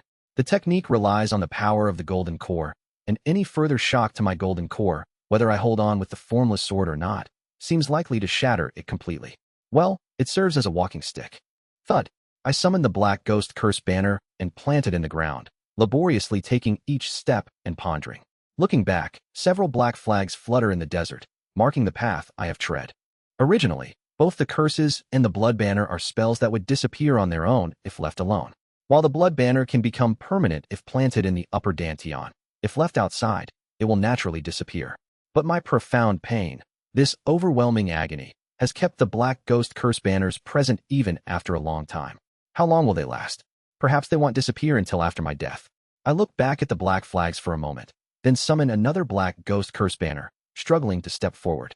As a bit of energy returns, I repeat the process of flying with the power of the formless sword, then walking with the black ghost curse banner when my strength wanes. How long has it been? A month now? I feel half insane. Somehow, this journey feels harder than my fight with Yuan Li. The scorching sun, the parched mouth, my body screaming in pain, the faint hope of a comfortable death if I just release the formless sword. And above all, the most painful thing is loneliness. Alone in the desert, slowly making my way to Cheonseek City, I am engulfed in an almost madness-inducing pain. Thud. I plant another black ghost curse banner in the ground. Lately, the curse banner has begun to change. What was once a flag now hangs like a large lump or bulge. It looks more grotesque than before, and its appearance alone exudes some kind of malice. Thud. With this grotesque, increasingly bizarre lump-laden stick, I continue forward, each step filled with pain. Miss Yanghua. Yes, definitely. This life wasn't meaningless. But while there is meaning, there is also pain. In this world full of pain, is living truly only good? Painful. This scorching desert feels like hell. I am walking towards death, marking the hellish journey with landmarks of pain. When will I arrive? Another month has passed. Step, step, thud. The stick I summon, once the black ghost curse banner, now bears a lump larger than a head. This lump is filled with malice, ready to spread a dark curse to anyone who dares touch it. Now, even if I die, it's doubtful whether this dense lump of malice will disappear. I don't know anymore. In a world already filled with agony, what difference will a few more bizarre lumps of malice make? Thud. I plant the lump-laden stick into the ground, supporting my body to keep from falling, and inhale deeply. Wawoom. A bit of energy returns. I fly again with the formless sword. When I fly for a while, far away, I see something familiar. And then, thump. Eventually, unable to keep up my strength, I collapse right from the air. Is there any meaning in reaching that place? I just want to rest peacefully. Thud. I summon another stick and plant it in the ground. Still, let's go a little further. I definitely, in front of them. I swore to offer this guy's head. Thump, thump, thump. How many times have I marked this milestone of pain, limping along? Before I know it, Cheonseek City is getting closer. Blink. Just now, something seemed to have stood in front of me. Was it just my imagination? Wawoom. A sandstorm blows. Through the sandstorm, I see someone's footprints in front of me disappearing. Footprints. Someone had to be standing in front of me. Just then, wawoom. A cold wind blows. There, far away, I see a dark cloud cover the sky in the direction of Cheonseek City. The dark clouds spread around, and soon it rains everywhere. Swoosh. Rain is falling in the desert. I stand there dazed, open my mouth, and drink the rainwater. Why is it raining? It's not the right season for rain. It's a sudden, unexpected rain shower. As I limp along. Surely, on the grounds of Cheonseek City, which should be in ruins, some white can be seen. I, with a foolish expression, ignore the body-tearing pain, and start to run to make sure. I am at a loss for words. Thump, thump, thump, thump, thump. I ran through the desert. And finally, having reached Cheonseek City, I look around with vacant eyes. Pale figures are waiting for me. All those who were massacred by Yuan Li, who died in Cheonseek City. Book Jung-ho and Chongmun Ryong smile kindly at me through the rain. I silently gaze at them. And then, slowly, I lay down Yuan Li's head. Tremble, tremble, tremble. With trembling hands, squeezing out my last strength, I attach a curse spell with Yin fire to Yuan Li's head. The black Yin fire burns Yuan Li's head fiercely, even amidst the rain. Finally, I have done it. Now, can I rest peacefully? Then, Chongmun Ryong points somewhere. I hold on to my collapsing body. Chongmun Ryong smiles faintly. As if mesmerized, I walk towards the place Chongmun Ryong pointed. Towards Book Hyanghua's workshop. Chapter 129. What you trampled on / the path you have tread, 17. / translating novice. With a dazed expression, I walk through the city. Shhhhhhhhhh. The sound of rain somehow feels pleasant to my ears. And at the end of the path, in the rain, stands the person I dreamed of. No, perhaps it's more accurate to say she is floating. Hyangwa. With my throat parched and voice dry, I call out to her. A whirlwind of thoughts storm through my mind. How? Suddenly, I feel a gaze and look to the side. There is no one there. It seems to have been an illusion. She smiles gently. How? I became a wandering spirit, waiting for Oribioni. Surely, back then, I still remember the moment when her spirit ascended to the heavens. Suddenly, she glances where I had looked and smiles at me again. But isn't there something more important? Right. One died, and one survived. But our hearts are still connected. I immediately understand what she means. In Yundu City, I wanted to dance with Oribioni, but it seems we end up dancing here. Please wait just a moment. I will prepare immediately. I draw the colorless glass sword from my waist and pour all my strength into it, infusing it with spiritual power. Wawoom. The colorless glass swords were originally made as gravestones for the people living in Cheonseek City. Following my will, 3,000 glass swords return to their respective graves. After that, I reach out my hand towards her. We smile at each other without words. As we have no fans, we mimic holding one and take our positions. There is no music, but we dance slowly to the symphony of the rain, matching each other's steps. Our fingertips brush each other, as neither of us hold a fan. I take 3 steps to the left, completing a circle. She moves just like me, circling around, and our fingertips brush again. The living and the deceased dance slowly through the raining graveyard, where glass swords are planted. Wawoom. The spectating souls slowly turn into orbs of light and ascend to the heavens one by one. Chongmun Ryong, Book Jung-ho, and countless friends and neighbors, excluding Kim Young-hoon, appear. As their souls disappear, the rain gradually stops, and the clouds in the sky begin to recede. Just like the festival back then, I bring my hand to her face. Without the veil, my fingertips lightly brush her face. Our fingertips touch again. The sky is purple. The sunset is fading, and the night sky is beginning to rise. We take 3 steps to the right, completing another circle. Our fingertips brush several times, and finally, we return to our original positions. Drip, drip, tears fall. Surprisingly, it's not the black tears I have shed for 200 years. For the first time in 200 years, I am crying clear tears. I look at Huanghua in a daze. I can't imagine living in a world without you. In the next life, perhaps for countless lives, I might just commit suicide without thinking. I just want to die. I want to kneel before the heavens, begging with my hands, pleading, please, please kill me. Now, I truly wish to die.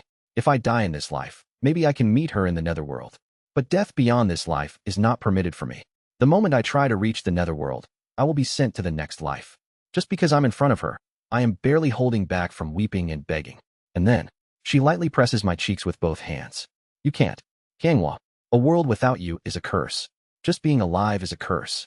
Then, were the moments we spent together also a curse? She smiles and asks. I tremble and shake my head. It wasn't.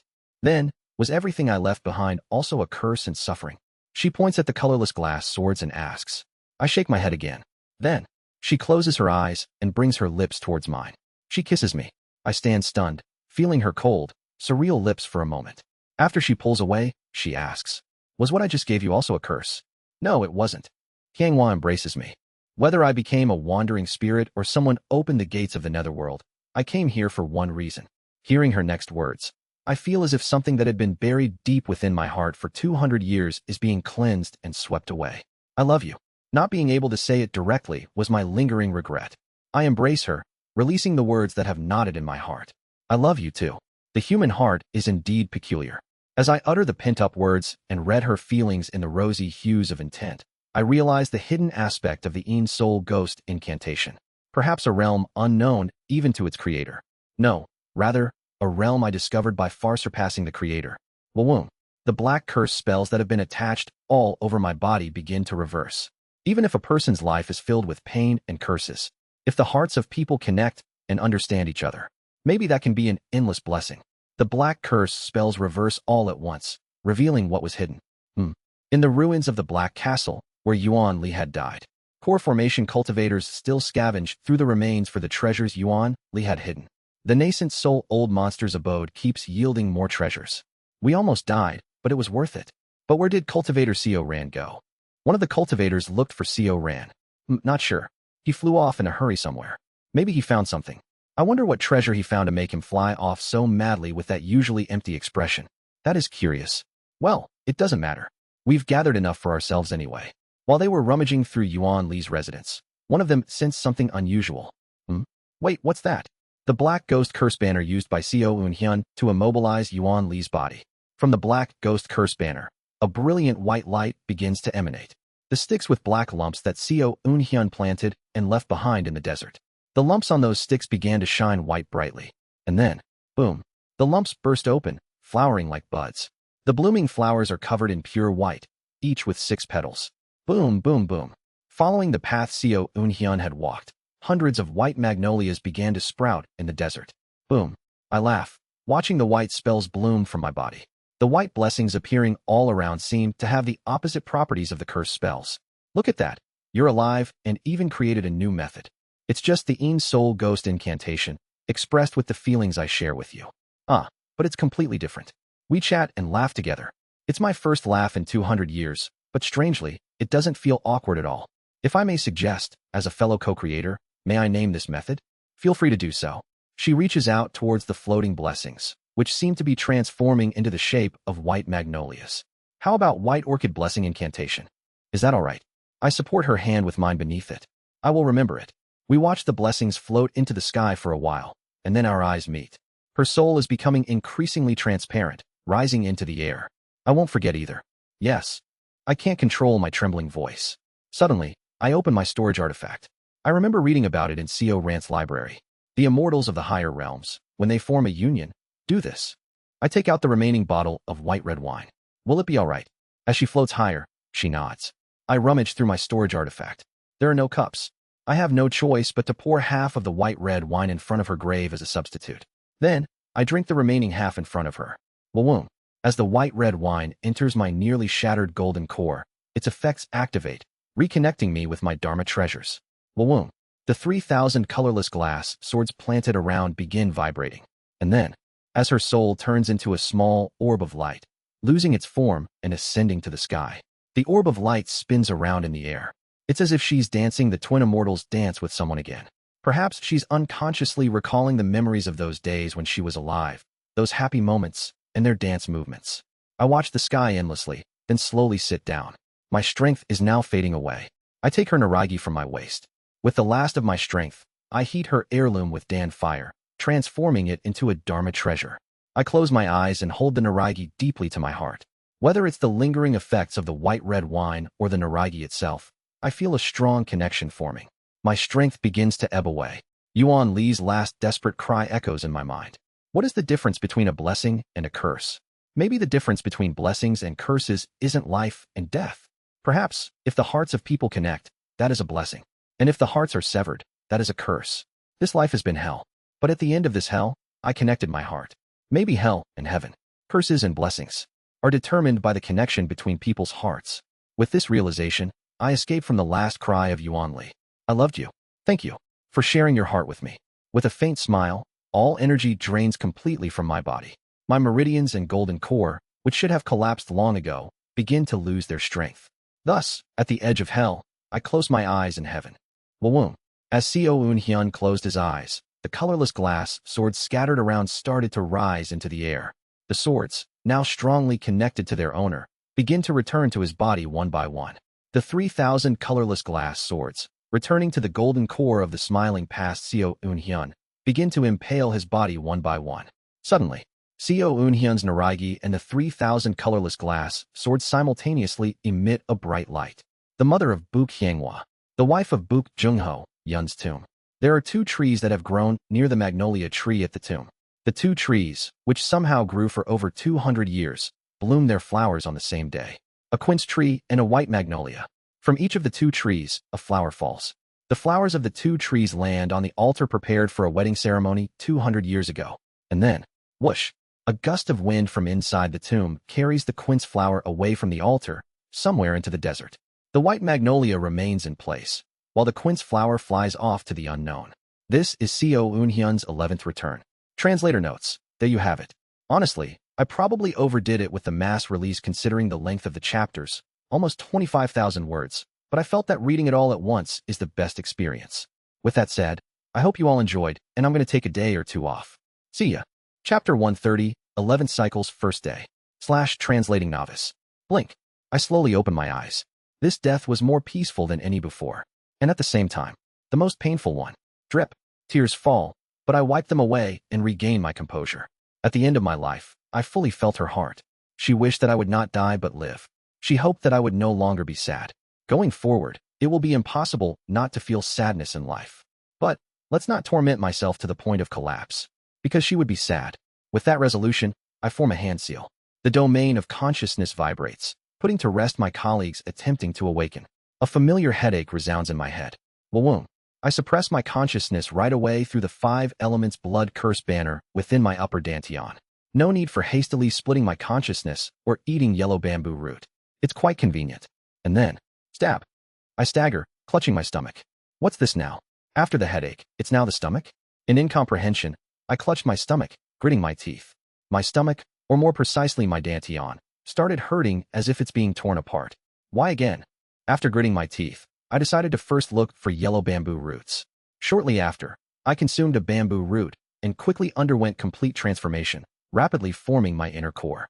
Only after forming my inner core did I feel the pain near my dantian subside. What exactly is this? Just when I'm wondering, I suddenly feel something near my inner core. This is... My eyes widen at the familiar energy I feel from my inner core. This is... I hurriedly expel gang chi from my inner core, refine it into pure spiritual force in a rough manner, and form a hand seal. Kalalak. And then, flash. Around me, 3,000 familiar objects reveal themselves. The Dharma treasure, the colorless glass sword. The Dharma treasure made for me by Hyangwa had followed me through time. Then, poof, after the colorless glass swords appeared, a brightly colored Naragi also popped out. I stare blankly at this sight and wipe my eyes with shaking hands. I just resolved not to shed too many tears. Yet here I am, crying shamefully again. With a trembling voice, I murmur. It's been passed down. The connections between us. Transcending time, they returned with me. The time I spent with her, the moments we shared together, those entire memories, did not completely disappear. For the first time, I gained a companion that will travel through this endless time with me. After spending enough time watching the colorless glass swords and collecting my thoughts, I pondered. How did they follow me? This is an important issue. Is it because I refined them into a natal Dharma treasure that allowed them to follow me? Or is there something more to it? And if there is something more, what can it be? After pondering for a while, I come up with one theory. White red wine. I recall the ability of the immortal liquor called white red wine. It certainly has the power to strengthen the connection with Dharma treasures. And, thinking about it further, when I first drank white red wine, it was a critical situation, so I couldn't recall it well, but certainly. It felt like my soul itself was connected to the Dharma treasure. It was more than just enhancing the connection. It was clear. Through white red wine, my soul and the Dharma treasures were connected in an instant. As a result, as my soul traveled back in time, did the Dharma treasures follow me as well? That is the only explanation. To say that only natal Dharma treasures can follow me seems insufficient, considering that Buk Hyangwa's Naragi was only turned into a Dharma treasure at the very last moment with Danfire. Did white red wine assist the Dharma treasure in following my regression? There seems to be no other possibilities. Then, first of all, in this life, let's get white red wine again and test it. And maybe if possible, not just Dharma treasures. If it's possible to regress with others' souls as well. If that's to be the case, it will be an incredible discovery. Yes, later, I'll go back to Serving Command Palace and get white red wine to test. Having organized my thoughts, I stand up. And shall I try to reproduce the enlightenment from my last life? Woo-woo. I concentrate my mind and raise the gang spheres. A total of 9 gang spheres. No including the inner core. 10 gang spheres. Woo-woo. The gang spheres in the air melt into the consciousness domain, and the gang sphere in the dantian melts down and connects with the formless sword outside the body. Then, the formless sword connected with the inner core within my body begins to pervade various parts of my body. Once again, that familiar feeling takes over my whole body. The feeling of the formless sword inhabiting each and every muscle fiber and blood vessel. It's as if I have become a chi-building cultivator, isn't it? Chi-building cultivators have gang chi flowing in their meridians, just like in this realm. A martial artist has the enlightenment of beyond the path to heaven flowing in their entire body. And that means, perhaps, from treading heaven beyond the path, martial artists can also increase their lifespan. I can't confirm my lifespan yet, as I have not performed the chi refining 7 stars ritual, but I have a feeling that this is the case. For now, I decide to explore a bit more about what I gain by entering treading heaven beyond the path. Just then, grrrr, a familiar figure appears. That's right, I knew you would show up. I exchange the familiar question and answer with the fox again. The fox, insistent on devouring me 3 times over, makes me sigh slightly. If that's the case, let me test the capability of the treading heaven realm on you. And then, quong, I rush towards the fox and kick it. Keek. The fox screams and is flung away. The first ability of treading heaven beyond the path. Since my body has completely synchronized with the formless sword, any part of my body used for attack leaves the same trace as if I used the formless sword. After the first attack and realizing the difference between us, the fox looks defeated. But I don't care and rush towards it again. Quong. Although my body has completely synchronized with the formless sword, it's still very much possible to wield it as I originally did. The fox, after being hit for the second time, shows a significant droop in its tail. The second ability of treading heaven. The basic offensive and defensive capabilities have improved significantly. Whether it's because I am using all 10 gang spheres, or because it is directly connected to my life force. The limit of power I can draw from the formless sword seems to have increased. Additionally, I had to always hold the formless sword to accelerate, but now that I am one with the formless sword, acceleration is possible just by existing. The acceleration itself is far faster than a simple 10x speed. Quong. As I quickly charge and strike the fox, it seems to realize it can't fully respond to me anymore and looks at me with fearful eyes. It gauges the distance between us and then, compressing its consciousness around its body, flees even faster. The third ability of treading heaven beyond the path. In the past, when I only held the formless sword, I mainly flew through the air using void steps. Because I couldn't use the flying escape technique like core formation cultivators, long-distance flying was difficult, and chasing after them using void steps had its limits. But now, being completely one with the formless sword, I can fly through the air swiftly, much like using the flying escape technique. Swoosh bang! I chase after the fleeing fox. Transforming myself into the formless sword, I impale it. The impact is so significant that it quakes the earth, given the fox's size. The fox tries to resist, but I extend my hand towards its chest. Woo-woo. The last ability of treading heaven beyond the path. Schwak. My hand touches the vicinity of the fox's chest, and its body stiffens. At first glance, it looks like I am merely touching the fox's chest. In reality, the formless sword extended from my hand and passed through the fox's hide and flesh, reaching its demon core and making its presence known. If the first to third abilities correspond to the understanding of all gang spheres are one, and martial arts and I are one entity, as told by Younghoon Hyungnim, the last ability is my point of differentiation. Younghoon Hyungnim cut through space. And I, who had mimicked Kim Younghoon's surpassing radiant saber, also succeeded in cutting through space, albeit momentarily. Therefore, the power attained when reaching treading heaven beyond the path with the surpassing radiant saber seems to be cutting space or space escape. It's likely due to the difference in what he and I are pursuing. He wants to surpass light, and I want to escape everything. Hence, if the surpassing radiant saber transcends space, it truly surpasses light, and if the formless sword can selectively cut through anything, it truly escapes all limits. He'll please forgive me. The fox, trembling all over, pleads to me. What should I do? Right now, I can use the formless sword infiltrated into the fox's body to extract its demon core immediately. In fact, the few times I wrestled with this fox were just to test the capabilities of the treading heaven realm. From the beginning, I could have extracted the fox's demon core in less than a second. I ponder the fox's fate for a moment and then remove my hand from its chest. It's all right, I forgive you. Thank you, thank you. The fox bows its head in gratitude and then dashes away over the mountains. I still harbor some resentment towards the fox, though in my last life, having suffered such immense pain, the anguish inflicted by the fox had largely faded from my memory. And once is enough to teach it a lesson. I smirk. It feels like only yesterday that the fox had torn off my arm, but now I have grown strong enough to extract its demon core in a second without any effort. Of course, this is because I practiced for 400 years after reaching beyond the path to heaven.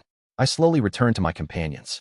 Using a consciousness technique, I begin transferring the knowledge of the record of transcending cultivation and exhausting martial arts and the enlightenments reaching treading heaven beyond the path to Kim Young-hoon. It'd be convenient to have a real memory transfer technique. I had been transmitting knowledge to Kim Young-hoon through consciousness all this time, but in truth, this is more of a formula transmission rather than a memory transmission. It's more about conveying organized information than transmitting actual memories. As I finish transferring everything to Kim Young-hoon, step, there's one more ability to treading heaven beyond the path. The awaited one is approaching from behind. Sensitivity has become even sharper. Detecting the approach of the fox demon and the flow of intent was clearer and more detailed than before. In the past, I might not have noticed his approach, but now, at this level, it seems permissible to notice. I stand up and bow respectfully. This cultivator junior, Co Eun-hyun, greets senior Mad Lord Jo-yeon, who, watching you fight with the fox was interesting. The reason I had a noisy fight with the demon fox, creating a lot of commotion when I could have ended it in 1 second, was for one reason: to attract the Mad Lord. You're a strange one indeed. You're not a nascent soul cultivator, but how can you play with a mid-core formation fox as if it's a toy doll? Moreover, is that some kind of body refining technique? Your consciousness seems to be enveloping your physical body. Fascinating, truly fascinating. I am humbled to show such a trivial skill before a senior who has lived through countless years. How curious. I don't sense any spiritual power from you. The Mad Lord fails to perceive my inner core this time. Of course, that is to be expected. After reaching treading heaven beyond the path, my inner core has completely dissolved into the formless sword. Looking at the Mad Lord, I begin to speak. Senior, do you know the story of a man and a woman? In the mountainous regions of Shengzi, there's a story passed down about two immortals. Those who were saved by their righteousness created a memorial festival to honor their deeds. Startled, I shiver under the Mad Lord's gaze. He looks at me. His wide, flickering eyes tells me to continue. Wrongly speaking to the Mad Lord can lead to being captured alive and being turned into his puppet. But the story I am about to tell is my own. Long ago, in the mountainous regions of Shengzi, I fell in love with someone. Thus, I recount my story to the Mad Lord, omitting the parts regarding regression. And so, I embraced the remains of my beloved and swore, I will tear apart the limbs of that man, scatter them in the 4 directions, shred his body and feed it to dogs, and then offer his head at the memorial of my beloved. The Mad Lord continues to look at me with those shimmering eyes. To an outsider, it'd be unclear whether he is listening to the story or glaring at me, but I can tell from his intent. It worked. The Mad Lord speaks. What was that man's name? Bloodwood practitioner Yuan Li. He is located in the heaven-treading desert along these coordinates. Living in a black castle, he is a nascent soul cultivator hiding his true power. Is that so? Chew. Suddenly, the hunchback old man starts biting and chewing his fingers, saliva dripping from his chin. The Mad Lord, in this state, meets my gaze with sparkling eyes. Lead the way. 11th cycle's first day. What was supposed to be a story to perhaps gain some help from the Mad Lord regarding a distant curse, set forth a journey with the Mad Lord to Yuan Li's castle. Translator notes. Test new martial arts realm. Check. Screw over Yuan Li. Check. Chapter 131. Mad Lord's Grasp 1. /Translating Novice. Whoosh. Suddenly, as I regain consciousness, I find myself alongside the Mad Lord, having reached the front of Yuan Li's castle. It feels too anticlimactic. Thinking back to Song Jin's strength, the Mad Lord, who beheaded Song Jin, could shatter Yuan Li along with his castle with just a swing of his hand. Is he inside there? Yes, that's right. Good. There's a massive amount of resentful souls under the castle. Your words weren't baseless. Mad Lord murmurs, chewing on his finger, then starts rummaging through his storage artifact. And then, flash, Mad Lord pulls something out of his storage artifact.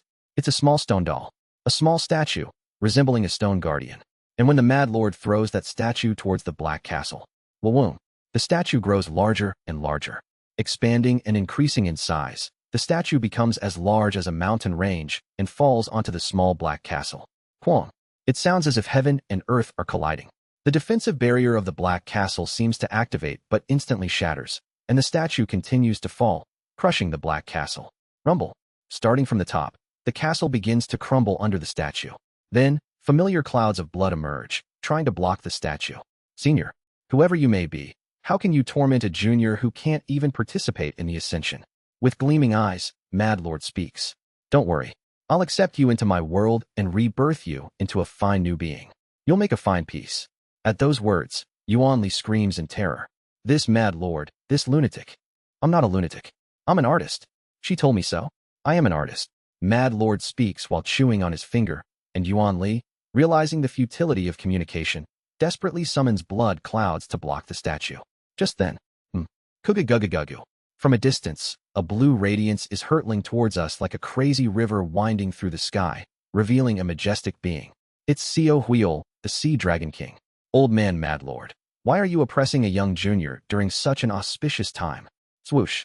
Seo Huiol, transforming into human form in front of me and the Mad Lord, smiles and raises his hand. Whoosh.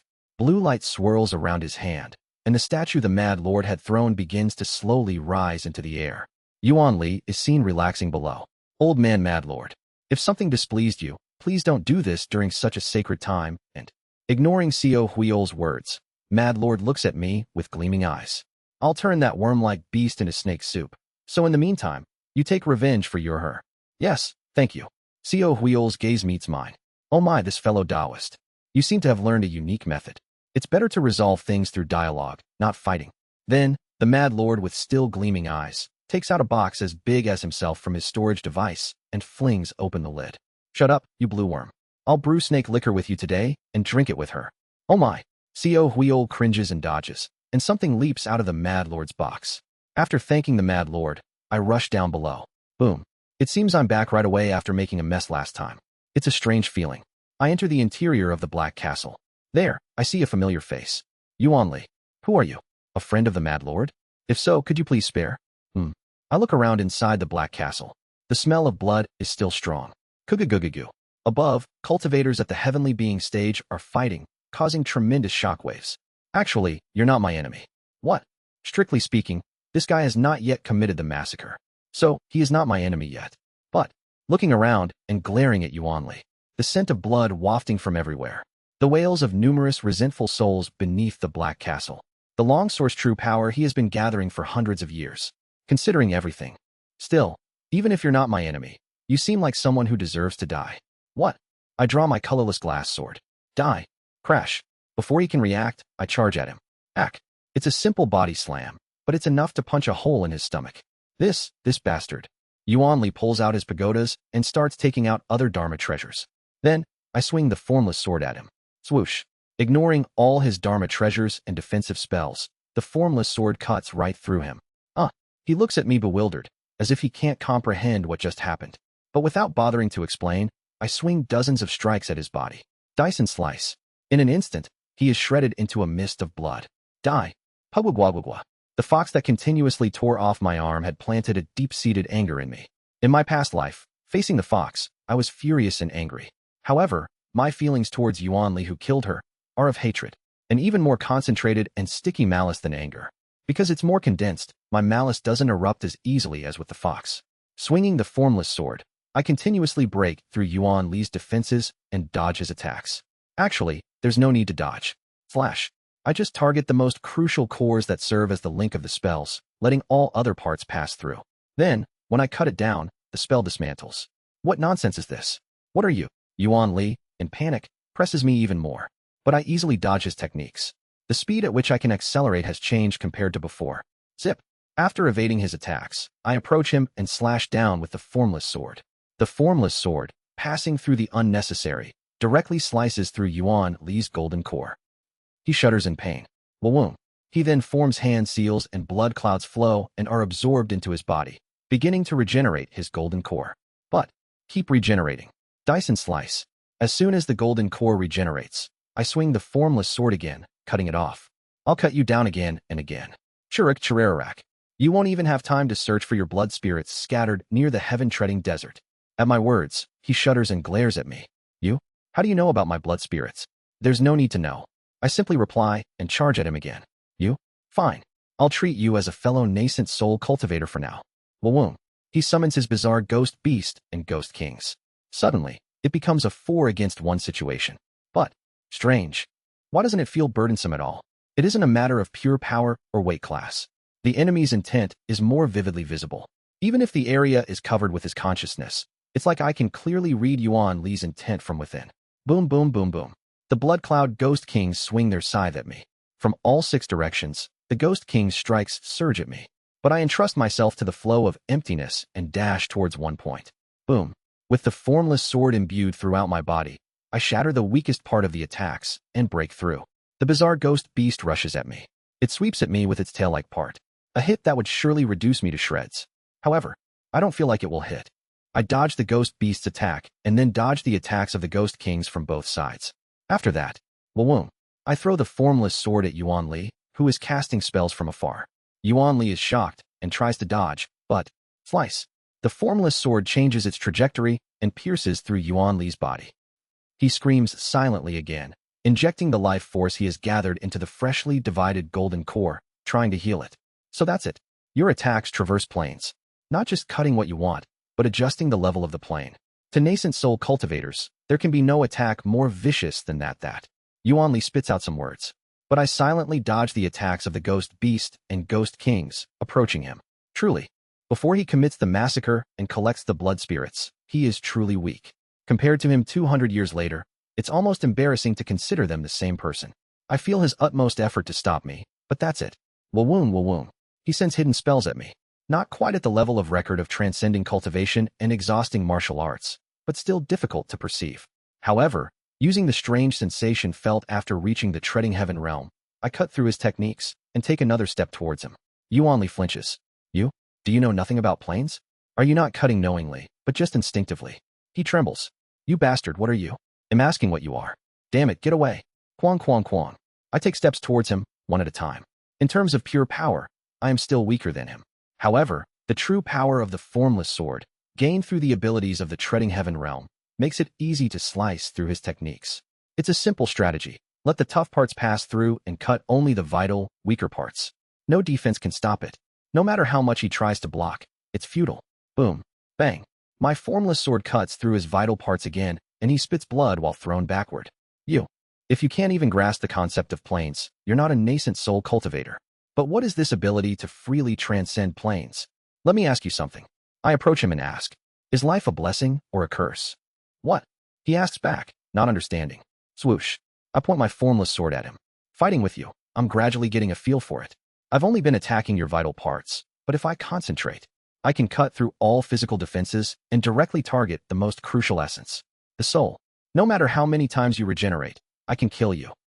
Yuan Li 200 years later, no, Yuan Li after the massacre, is so much stronger in comparison.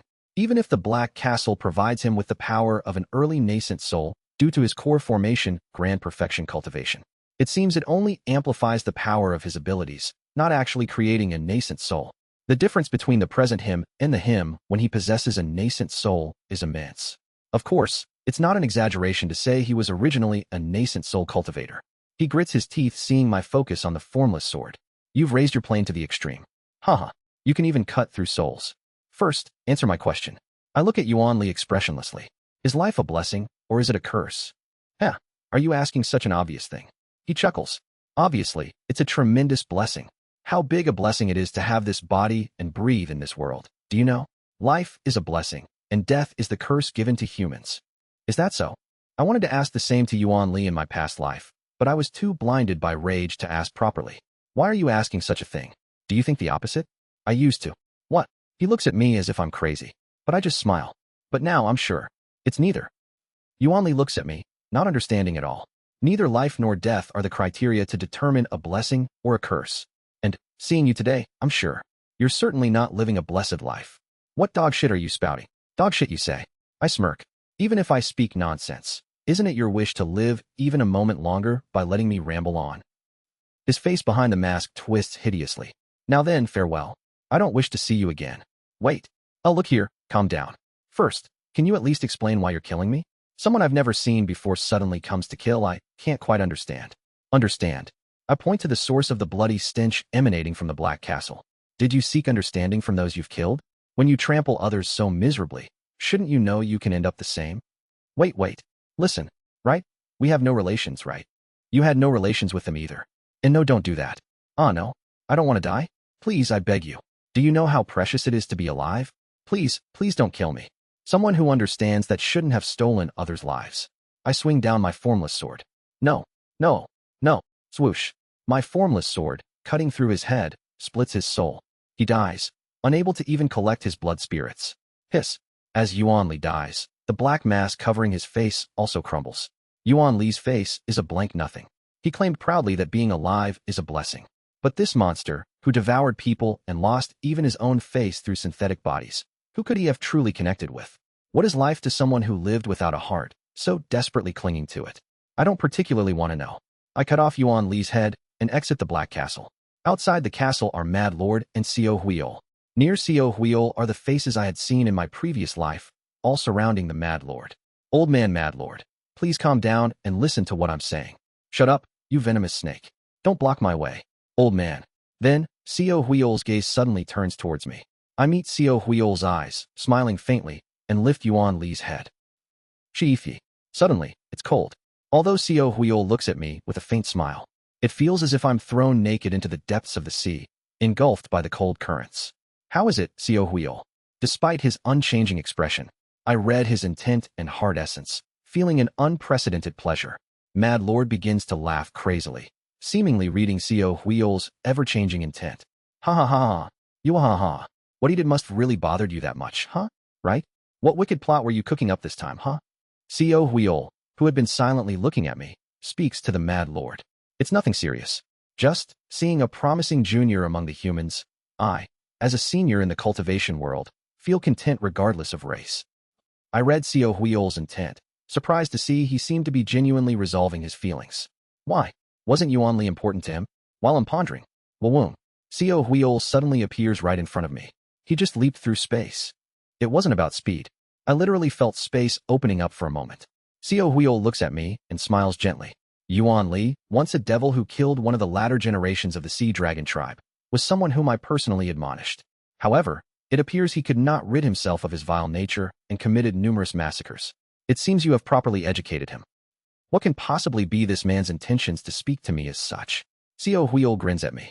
I shall take my leave. It seems Old Man Mad Lord has taken an interest in you, so be careful. Old Man Mad Lord turns those he finds interesting into living puppets in his own world. After patting my shoulder, Xiao Huiol soars into the sky, disappearing into the blue twilight. The other heavenly being cultivators who had surrounded the Mad Lord also leave in the direction Xiao Huiol has gone. Last time, because he used his powers in Ascension Path, many heavenly being cultivators detained him. But this time, there was no one to reprimand him, possibly because he used his powers in the heaven-treading desert. Haha. As for this castle, Mad Lord comes down to the Black Castle and starts inspecting it. A kind of immortal treasure. It contains the attraction of fate. Let's see. He tears apart a section of the castle. I found it. Is this the source of the attraction? I glance at the spot the Mad Lord demolished. There's something like a shining rock embedded there. While the Mad Lord is intrigued by it, I decided to leave the area. Xiao Huiol may be hateful, but he's right. Mad Lord is truly mad, and staying near him can result in me being dissected or turned into a puppet without anyone knowing. I silently leave the Mad Lord's side and fly far away into the heaven-treading desert using the formless sword.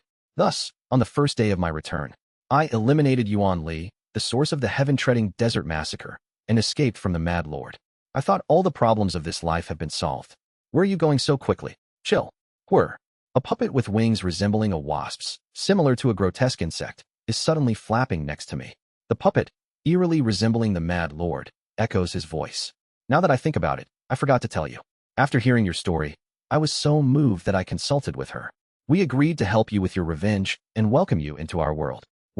Don't worry, I intend to evolve you into a superior being. For now, just stay still for a moment. This is insane. I evade the Mad Lord's puppet that suddenly swings its saw blade at me. Why are you running? Why are you running? Why are you running? The Mad Lord's voice, full of incomprehension, echoes from the puppet. Why running? Why running? Why running? Why running? Why running? Am offering to evolve Windesomte greater. The eyes of the puppet start glowing hot red. And then, if you resist, I have no choice. I'll capture you by force and make sure to definitely evolve you. Kugugugugu. The puppet exudes an aura equivalent to the early stage of nascent soul. But that isn't the real problem. Far off in the distance, on the horizon where I had escaped from, right there, several puppets, similar or even stronger than the one beside me, are chasing after me. If I get caught, I'll be turned into a puppet. Feeling chills all over my body, I start frantically crossing the heaven-treading desert to escape the Mad Lord's grasp. Translator notes. Donated chapter by Fatty Daoist. Thanks for the support. Chapter 132, Mad Lord's Grasp 2. /Translating Novice. I bite my lip. First, the the Mad Lord ascends in a few days. That means, if I can escape his grasp for just a few days, I can survive. Boom. Quam. As the wasp-winged puppet opens its mouth, a massive explosion occurs, creating a mushroom cloud in the desert. I'm not sure if I can last even a few days. In fact, in the case of the Mad Lord's puppets, they can be quickly neutralized by severing their circuits with the formless sword. However, I refrain from rashly doing so, wary of arousing further interest from the Mad Lord. Even if he isn't interested, if he gets enraged about his creation being damaged and starts chasing me personally, that alone is a terrifying prospect. Buzz, buzz, buzz. I dodge the puppet's attacks, flying over the heaven-treading desert day and night for 3 days. The puppets are indeed troublesome. They don't tire. Although I have some confidence in my stamina, it's not enough right now. It hasn't been long since I underwent complete transformation. I didn't have time to train, nor have I reached the chi building stage to fortify my endurance. I grit my teeth. I hope the Mad Lord leaves as soon as possible. And then, 7 more days pass. Boom. The number of Mad Lord's puppets chasing me has doubled. I grit my teeth even harder. The Mad Lord is still pursuing me, even past the original time had ascend. Damn, this won't work. I need a way to completely shake him off. Flash. Before I knew it, I had left the heaven-treading desert, passed small tribes beneath the desert, and finally arrived at the Black Wind Sea. And then, I begin to see puppets in the shape of fish chasing me from the sea. Right, I feel sorry for Songjin, but I think to myself as I face the wind of the Black Wind Sea, I need to borrow the Nether Crossing ship for a while. If it's the Mad Lord, Songjin will understand given the circumstances, right? I fly towards the sea area where the Nether Crossing ship is hidden. Just like that, another 3 days pass. Boom. Dodging the bombardment from the swarm of puppets behind me, I twist my body and force my way through with the formless sword, heading towards the location where the Nether Crossing ship is sealed. Just then, the puppets, that have been silently chasing me for days, suddenly echo the Mad Lord's voice. Unfortunately, in 20 days, the Ascension Gate will completely close. It's about time for me to pursue other matters, so I shall leave. Finally, it seems the Mad Lord is giving up on me and preparing for ascension. But his next words are beyond my imagination. However, she said your story is too touching, and she really wants you to join us. Therefore, kiik. Suddenly, far away, the sky is tearing open. She and I have decided to work together to capture you. We will definitely invite you. Click, and what appears through the crack is a white, human-like finger. Just a finger. Kuwang. As the finger moves, the sea splits, and the earth seems to flip upside down. The clouds in the sky split, and the winds of the sea stills. What is this? She is wanting for you. Come here at once. I realize the identity of that finger. The Mad Lord's her. Zap zap. The main energy source of the Nether Crossing ship, implanted inside a puppet, the Mad Lord's greatest creation. Starting with her finger, a slender white hand gradually crosses over through the crack. Shiver. This is madness. This won't do. From that one hand. From just the palm. Am I feeling the same pressure as I did from Songjin? I realize now. The Mad Lord's her is no ordinary heavenly being puppet. Even though I'm just a beginner in the core formation realm with limited insight. Even with my ignorance, the intuition developed over 900 years of life is not to be underestimated. She is probably a 4-axis puppet. The prowess of the Mad Lord sends chills down my spine. Can this monster, from whose palm I feel the same pressure as Songjin, be anything but a 4-axis puppet? I made up my mind. Fleeing this insane genius for up to 20 days? Impossible. Boom. Through the spatial rift, not just her slender hand, but hordes of puppets begin to cross over. Before I know it, the sky over the sea is filled with the Mad Lord's puppets, creating an illusion that the spatial rift is pouring them out. I grit my teeth. I made a mistake. I shouldn't have told the Mad Lord and her my story, trying to gain their sympathy. What should I do now? I ponder for a moment, then open my eyes. This life will probably be the shortest. I imagine being captured by the Mad Lord, trapped in a body unable to die or decay for thousands of years, turned into a living puppet. Even with an extraordinary mental state, I can't bear such madness. I should commit suicide. The thought of abandoning this precious life is excruciating, but the conversation with Yuan Li helped me solidify my understanding of life. Life is not a blessing in itself. It becomes a blessing when hearts are given and received within it. Following this belief, since I haven't formed significant connections or shared hearts with anyone yet, I can forsake this life. I steel my resolve. I will die. Dying is far simpler than figuring out how to live. There are countless ways to die immediately. It's when I'm about to blow up my head to end this cycle. Wait. I suddenly remember the colorless glass sword sleeping in my inner core. What happens to this colorless glass sword if I die now? Will it follow me in regression even if I die again, since it recognized me as its owner? Or, since it didn't connect with the white-red wine in this timeline, will it just remain and disappear here if I die? Jolt. A worst-case scenario flashes through my mind. That can never happen. Suicide is easy, but I can't just kill myself right now. I need to consume white-red wine first. Yes, at least I should drink white-red wine before dying. I frantically dodge the puppet's attacks and fly towards the nether-crossing ship as originally planned. Kuga-guga-gugu. Her slender hand only reveals up to the wrist, occasionally launching immense ranged attacks at me. Since the hand doesn't have eyes, its accuracy is incredibly low. Of course, the just aftermath is nearly lethal. Damn it. I grit my teeth and enter the sea area where the nether-crossing ship is sealed. I see the barrier of the nether-crossing ship. Wawoom. Using the formless sword wrapped around my body, I break through the barrier and charge towards the nether-crossing ship. And then, boom, I finally land on the deck of the nether-crossing ship and quickly move to the control room. I haven't touched the helm of the nether-crossing ship for a long time, but I remember it clearly. Nether-crossing ship start. Rumble. Following my will, the nether-crossing ship begins to rise into the sky. I must go to serving command palace. Just when I'm clenching my teeth. This bastard. Kuga-guga-goo. From below the nether-crossing ship, a familiar face appears. It's Song Jin. How dare this thief? What are you planning to do with the nether-crossing ship? Without saying much, I sail the nether-crossing ship into the sky and reply. The Mad Lord is chasing me, Senior. While fleeing and dodging him, I ended up coming here. I beg for your understanding. What? Hearing the name Mad Lord, Song Jin's eyes blaze furiously. And then, boom. Finally, Mad Lord's puppets break through the barriers of the sealing area of the nether-crossing ship and reach us. Quack-quack-quang. Countless puppets of the Mad Lord swarm in. Seeing them, Song Jin's eyes flare with blue fury. This Mad Lord. Bastard. How dare you come here again? Haven't you stolen enough from the nether-crossing ship? His voice is laced with mixed wrath. Song Jin looks as if he would devour the Mad Lord on the spot, descending to the deck of the nether-crossing ship to confront the puppets. And when countless puppets try to board the nether-crossing ship, swoosh, dark, ghostly mist surrounds the nether-crossing ship, and it enters the void. Phew. I sigh and speak. I apologize, Senior. As I mentioned, enough. You're being chased by the Mad Lord, aren't you? Yes, yes. His eyes blaze with blue fury. As insane as the Mad Lord is, he wouldn't abandon Ascension to chase you in this period when the Ascension gate is opened. Just hold on a bit longer. Then, just then, on one side of the void, a spatial rift connected to the mortal realm opens. A familiar slender hand emerges from it. Seeing this, Song Jin shouts, "This damn thing. Why didn't you say she is chasing you too? Damn it, it's all over. If Mad Lord brought out even that puppet to capture you, then you're done for. I can't help you anymore." The situation is serious enough for even Song Jin to say so. As expected, I asked Song Jin while looking at him, "Senior, perhaps suicide is the right choice?" Oh, what an ingenious method. If you die, your soul will be sealed in the nether-crossing ship to pay for sailing it without permission, so be aware of that. Regardless of Song Jin's growling, I grabbed the helm of the nether-crossing ship.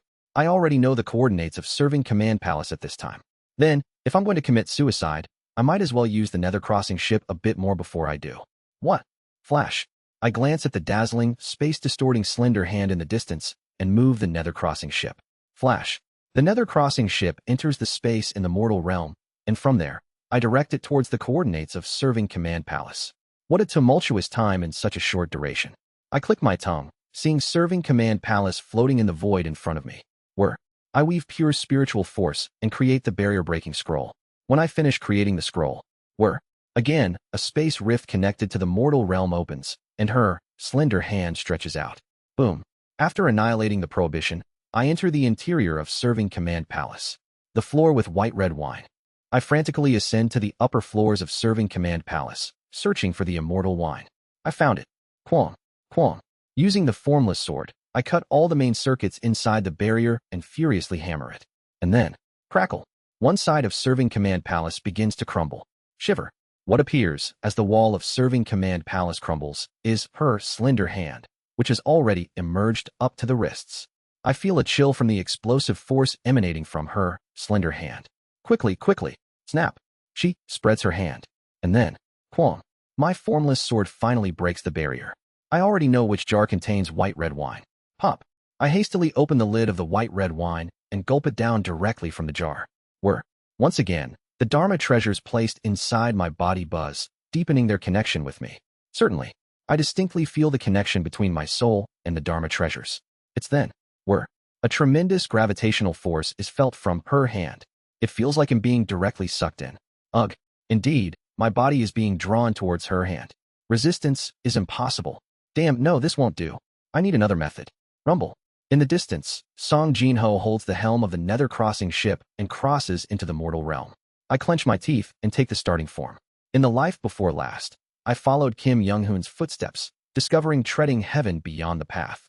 And in my last life, I finally killed Yuan Li, fully reaching treading heaven beyond the path. Certainly, I have entered a different path than Kim Young-hoon. That's why, instead of his space-transcending surpassing radiant saber, my formless sword evolved to cut only what I want. But, I'm certain, my formless sword cut through space that one time. For a moment, it became Kim Young-hoon's surpassing radiant saber. That means, perhaps, can those who have reached treading heaven beyond the path mimic others treading heaven beyond the path? Think it through. Find a way in your mind. I ignite the upper dantian with Gang Chi, awakening it. The flow starts from my Baihui point, heading towards the Yin Tang point, igniting the upper dantian with Gang Chi. I recall that sensation. The formless sword originates from severing mountain swordsmanship, and the surpassing radiant saber from severing vein saber method. And the root of both martial arts are actually one. Then, tracing back the formless sword, is it truly impossible to temporarily reach the space-cutting surpassing radiant saber? Of course, it's impossible to completely obtain the surpassing radiant saber. However, if it's just mimicking the ability for a brief moment. Flash. Simultaneously with my focused diligence, she suddenly looms before my eyes, her hand gripping something. I, with all my strength in the empty void, slash down with what is held in my hand. Swoosh. The formless sword, for an instant, shines with a brilliant golden radiance. At the same time, flash. I escape the void and reach the mortal realm. Wawoom. Far off, Song Jin, who had just escaped the void like me, is seen grasping the helm of the nether-crossing ship. Thump. I fly towards the nether-crossing ship and catch my breath. What is this? Didn't you say you were going to commit suicide? If you're going to kill yourself, do it after getting off the nether-crossing ship. Song Jin shouts, seemingly afraid of her, pursuing us again. Gasping for air, I suddenly become curious about something. Perhaps, do you know any techniques that can attach a ghost to the depths of the soul? I do know something like that. Can you perform it on me? Why should I do that for you? Damn it. I forgot that to Song Jin, am a stranger who briefly hijacked his nether-crossing ship. Just then, wawoom, a spatial rift tears open, and her slender jade hand emerges once again. This time, as if determined not to let go, her arm extends up to the elbow. Damn it. Get off the nether-crossing ship now. Hurry. All right, fine. I'll perform that spell for you. Wawoom. Song Jin takes out a ghost from the nether-crossing ship and injects it directly into my upper dantian. Kaiya. With an unpleasant foreign sensation, I feel the ghost's soul attached to me, guided by Song Jin's power. For a moment, the ghost and I are connected. Get off now. And, as if obeying Song Jin's command, the ghost, now linked with my soul, forcibly controls my body and makes me jump off the nether-crossing ship. Kugugugugu. Her hand reaches out towards me, and at the very last moment, I concentrate the energy of the formless sword towards my head. Boom. That is my 12th return. Chapter 133, 12 Cycles, First Day. Translating Novice. Zing. I woke up with a slight headache. Apparently, the shock of blowing up my head was great. And that too. I realized this is the first time I had directly committed suicide. Better to choose death than suffer a fate worse than death. Feelings of sadness, anger, regret, and guilt for having wasted a life wash over me. In addition, I shouldn't approach the Mad Lord carelessly. The thought sends shivers down my spine. Just what is that old monster? I shake my head, dispelling these thoughts. More importantly, jolt. Once again, I begin to feel a tearing pain around my abdomen. Pain like being gutted with a knife. But I smile. Once again, it has been transmitted. The effects of the white red wine worked. And if the connection to my soul has also been transmitted, it's when I focus my consciousness. Zing. The headache, which has been present earlier, intensifies as I concentrate. What's this? It hurts. It's like my soul is being engorged with a knife. Is it not just the lingering pain of blowing up my head with the formless sword? The headache continues, boring into my mind as I focus on it. Something is off. The size of my consciousness isn't the issue. The 5 Elements Blood Curse banner is still in place, sealing my consciousness. It isn't the same headache I had before my head exploded. This pain is like when flesh is torn away, yes. I finally realize what is wrong. My soul has been torn away. Not much, but torn nonetheless. Like a slight peeling of skin on the body, but definitely a sensation of being torn, and the area of the soul that was torn is clear. It's exactly where the ghost connected with my soul. Indeed, The ghost was torn away along with the part of my soul it was connected to and disappeared. Which means, Dharma treasures can return with me, but if a sentient being tries to travel through time with me, it gets torn away. From the looks of the wound on my soul, rather than being deliberately ripped or cut by someone, it seems as if it had been caught on something rough and torn away while trying to pass through. Inanimate objects connected to me are somewhat allowed, but sentient beings are a problem. I smile bitterly. If it had been revealed that the ghost had also returned, perhaps the souls of my companions, and even Hyanghua's soul, might be. No, it's fine. I erase my random thoughts. After all, each life is unique, so I should cherish it all the more. Yes, that's all I need to do. Just when I'm organizing my thoughts. Wawoom. I slightly tilt my head, dodging the hand aimed at my cheek. Why you dodged it? Thinking about it, I forgot that I usually put my colleagues to sleep with a sleep spell, being preoccupied with verifying the experiment of the Dharma treasure and the ghost. This bastard. Do you even realize what you just did? Somehow, it's a very welcome voice. This voice, hasn't it been quite a long time since I last heard it? He seems to be fussily bouncing around and saying something to me, but I just smirk and pat him on the shoulder. Getting too angry isn't good for your mental health. Calm down. What? Listening to this guy, who's in his early 30s, swear after being chased by madmen over 900 years old like Yuan Li, or over 1,600 years old like the Mad Lord, somehow. It's quite cute. It feels like a 3-year-old toddling in front of me. Honestly, even if I had been slapped just now, I wouldn't have felt too bad. What else does this guy know to do besides hitting me on the cheek and cursing cutely? He's not going to catch and turn me into a puppet, nor suddenly massacre people around him to consume them. Co-un hyun u carat percent dollar and dollar carat. All right, take a deep breath. I pat the guy's shoulder as he tries to punch me frantically and eventually collapses from exhaustion without landing a single blow. Kim Young-hoon, Chief O, Deputy Kong Min-hee, Deputy O Hyeseo, and Team Leader Kim Yun look at me with worried eyes. Leaving behind the panting John Myung-hoon, I look at my colleagues for the first time in a while. It's been a really long time since I've seen them. They're still chattering about finding the SUV or figuring out where we are, unaware that this world is different. Suddenly, I feel an unusual sensation looking at them. Then, for the first time in a long time, I speak to them. They'll go climb that tree and check if there's a road or a car nearby. Deputy CO, can you climb the tree? Yes, just wait a moment. Tut. With my hands behind my back, I climb the tree using only my legs, finally controlling my vital force, chi, and muscle movements to the extreme without relying on internal energy. Then, I quickly climb to the top of the tree, observe the landscape in the direction of the ascension gate, and come down to them. There's nothing around. No, how did you just do that? Chief O look at me with a stunned expression. After all, I had just casually climbed up and down a tree several meters high with my hands clasped behind my back. I vaguely answer. Well, I don't know. Ever since I opened my eyes here, I've just felt somehow lighter. Once again, my colleagues split into two groups. Deputy Oh Hyeseo and Team Leader Kim Yun go to the cave with me, while Deputy Kong Min-hee, Section Chief John Myung-hoon, Kim Young-hoon, and Chief Oh Hyun-suk go out to find the SUV. Oh, a cave. That's right. They settle in the cave, observing inside. I gather branches with them to make a windbreak and a bonfire. This time, I don't need Kim Young-hoon's lighter. Chike. When I rub a suitable branch against the surface of a slightly dry tree, fire ignites on the tree's surface. It's a martial arts technique of momentarily tightening muscles to create extreme acceleration. I transfer the fire to the kindling and then swing the branch again to extinguish the fire on the tree surface. How did you do that? Deputy Oh Hyeseo asks me with wide eyes. Again, I vaguely reply. It just worked. Later, I gather fruits from nearby trees and roast them with the two, waiting for the other colleagues. As evening comes, the other colleagues return, and I share the fruits with them. John Myung-hoon initially refused to eat what I offered, but after I persistently persuaded him, he ate the fruit while cursing. We chat late into the night. It's been a very long time. It's been almost 400 years since I last had such a relaxed conversation with them. In my past lives, I was entangled in hunting the fox and private meetings with the Mad Lord right from the start, so I couldn't properly converse with these people. The lives before that were almost 400 to 500 years ago, so I felt a very new sensation now. Of course. Deputy CO, is your smartphone still not getting a signal? No data either. Really, where are we? Data? What was that again? I vaguely remember smartphones. They seem to be something like a transmission device. But details like data are a bit hazy in my memory. It's something I used 900 years ago, and I haven't heard of it in a few hundred years, so it's a bit confusing. I'll have to ask Kim Young-hoon about modern artifacts or memories from the company later. As my consciousness expands, my memory improves. But still, it's been 900 years. It's been a long time since I met my modern colleagues, so some things have become faint. Deputy CO? The GPS is dead too, and the air is suspiciously clean. Are we really in Korea? That's what I'm saying. I find it hard to understand their conversation and difficult to join in.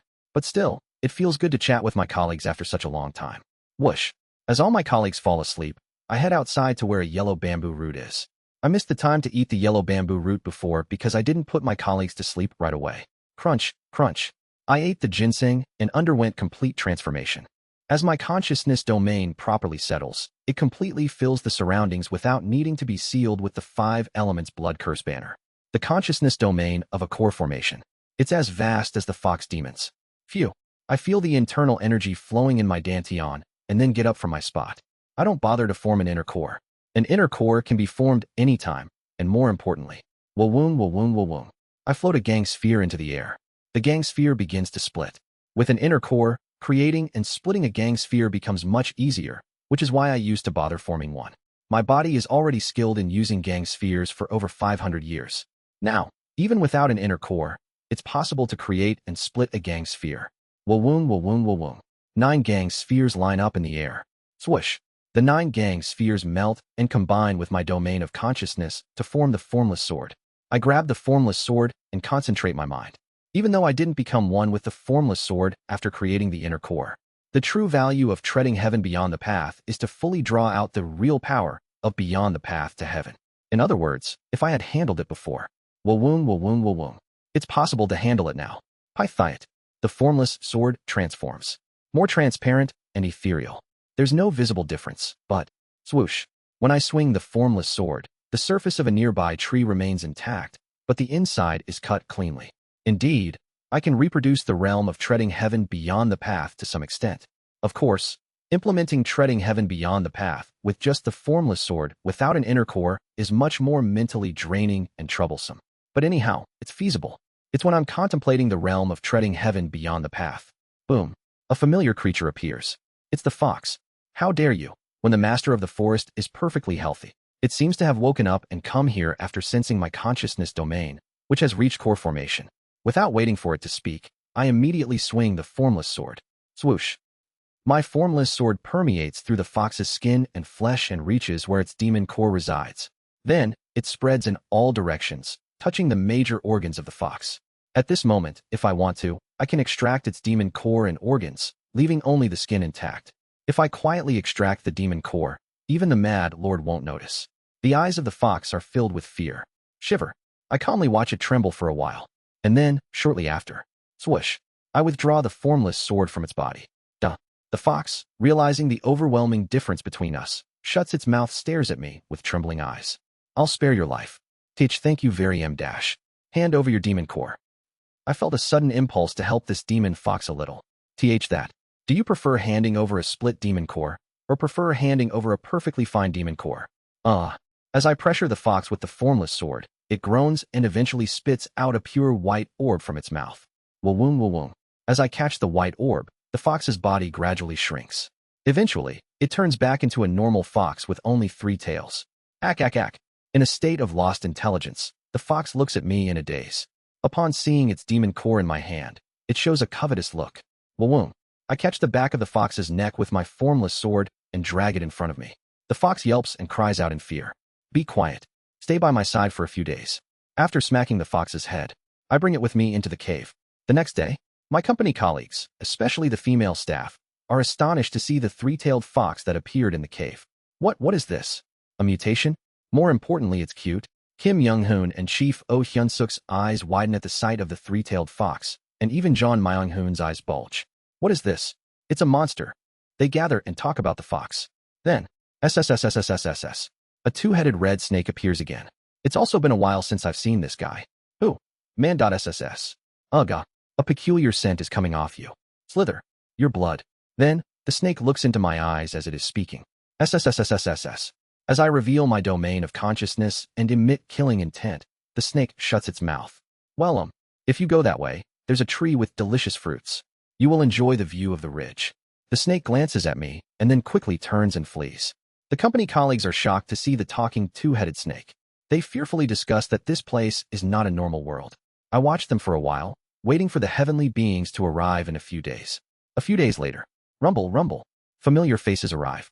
Grand Elder Heo Guak of Black Ghost Valley, Sect Master Jean Byuk Ho of Golden Divine Heavenly Thunder Sect, and founder of Azure Heaven Creation Sect Azure Tiger, Saint Chongmun Sunwo. The three heavenly beings descend from the sky and select their disciples.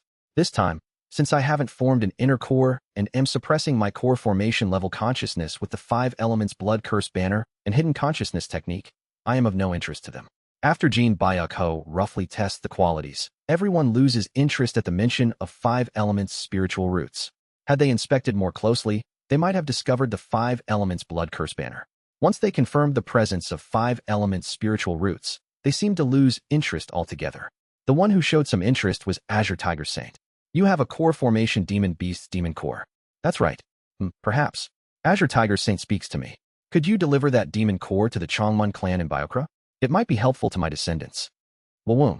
Azure Tiger Saint stamps a recommendation for the Chongmun clan on the back of my hand. If you deliver it, use this recommendation to become an external member of the Chongmun clan. How about it? Tisk, why are you trying to persuade him?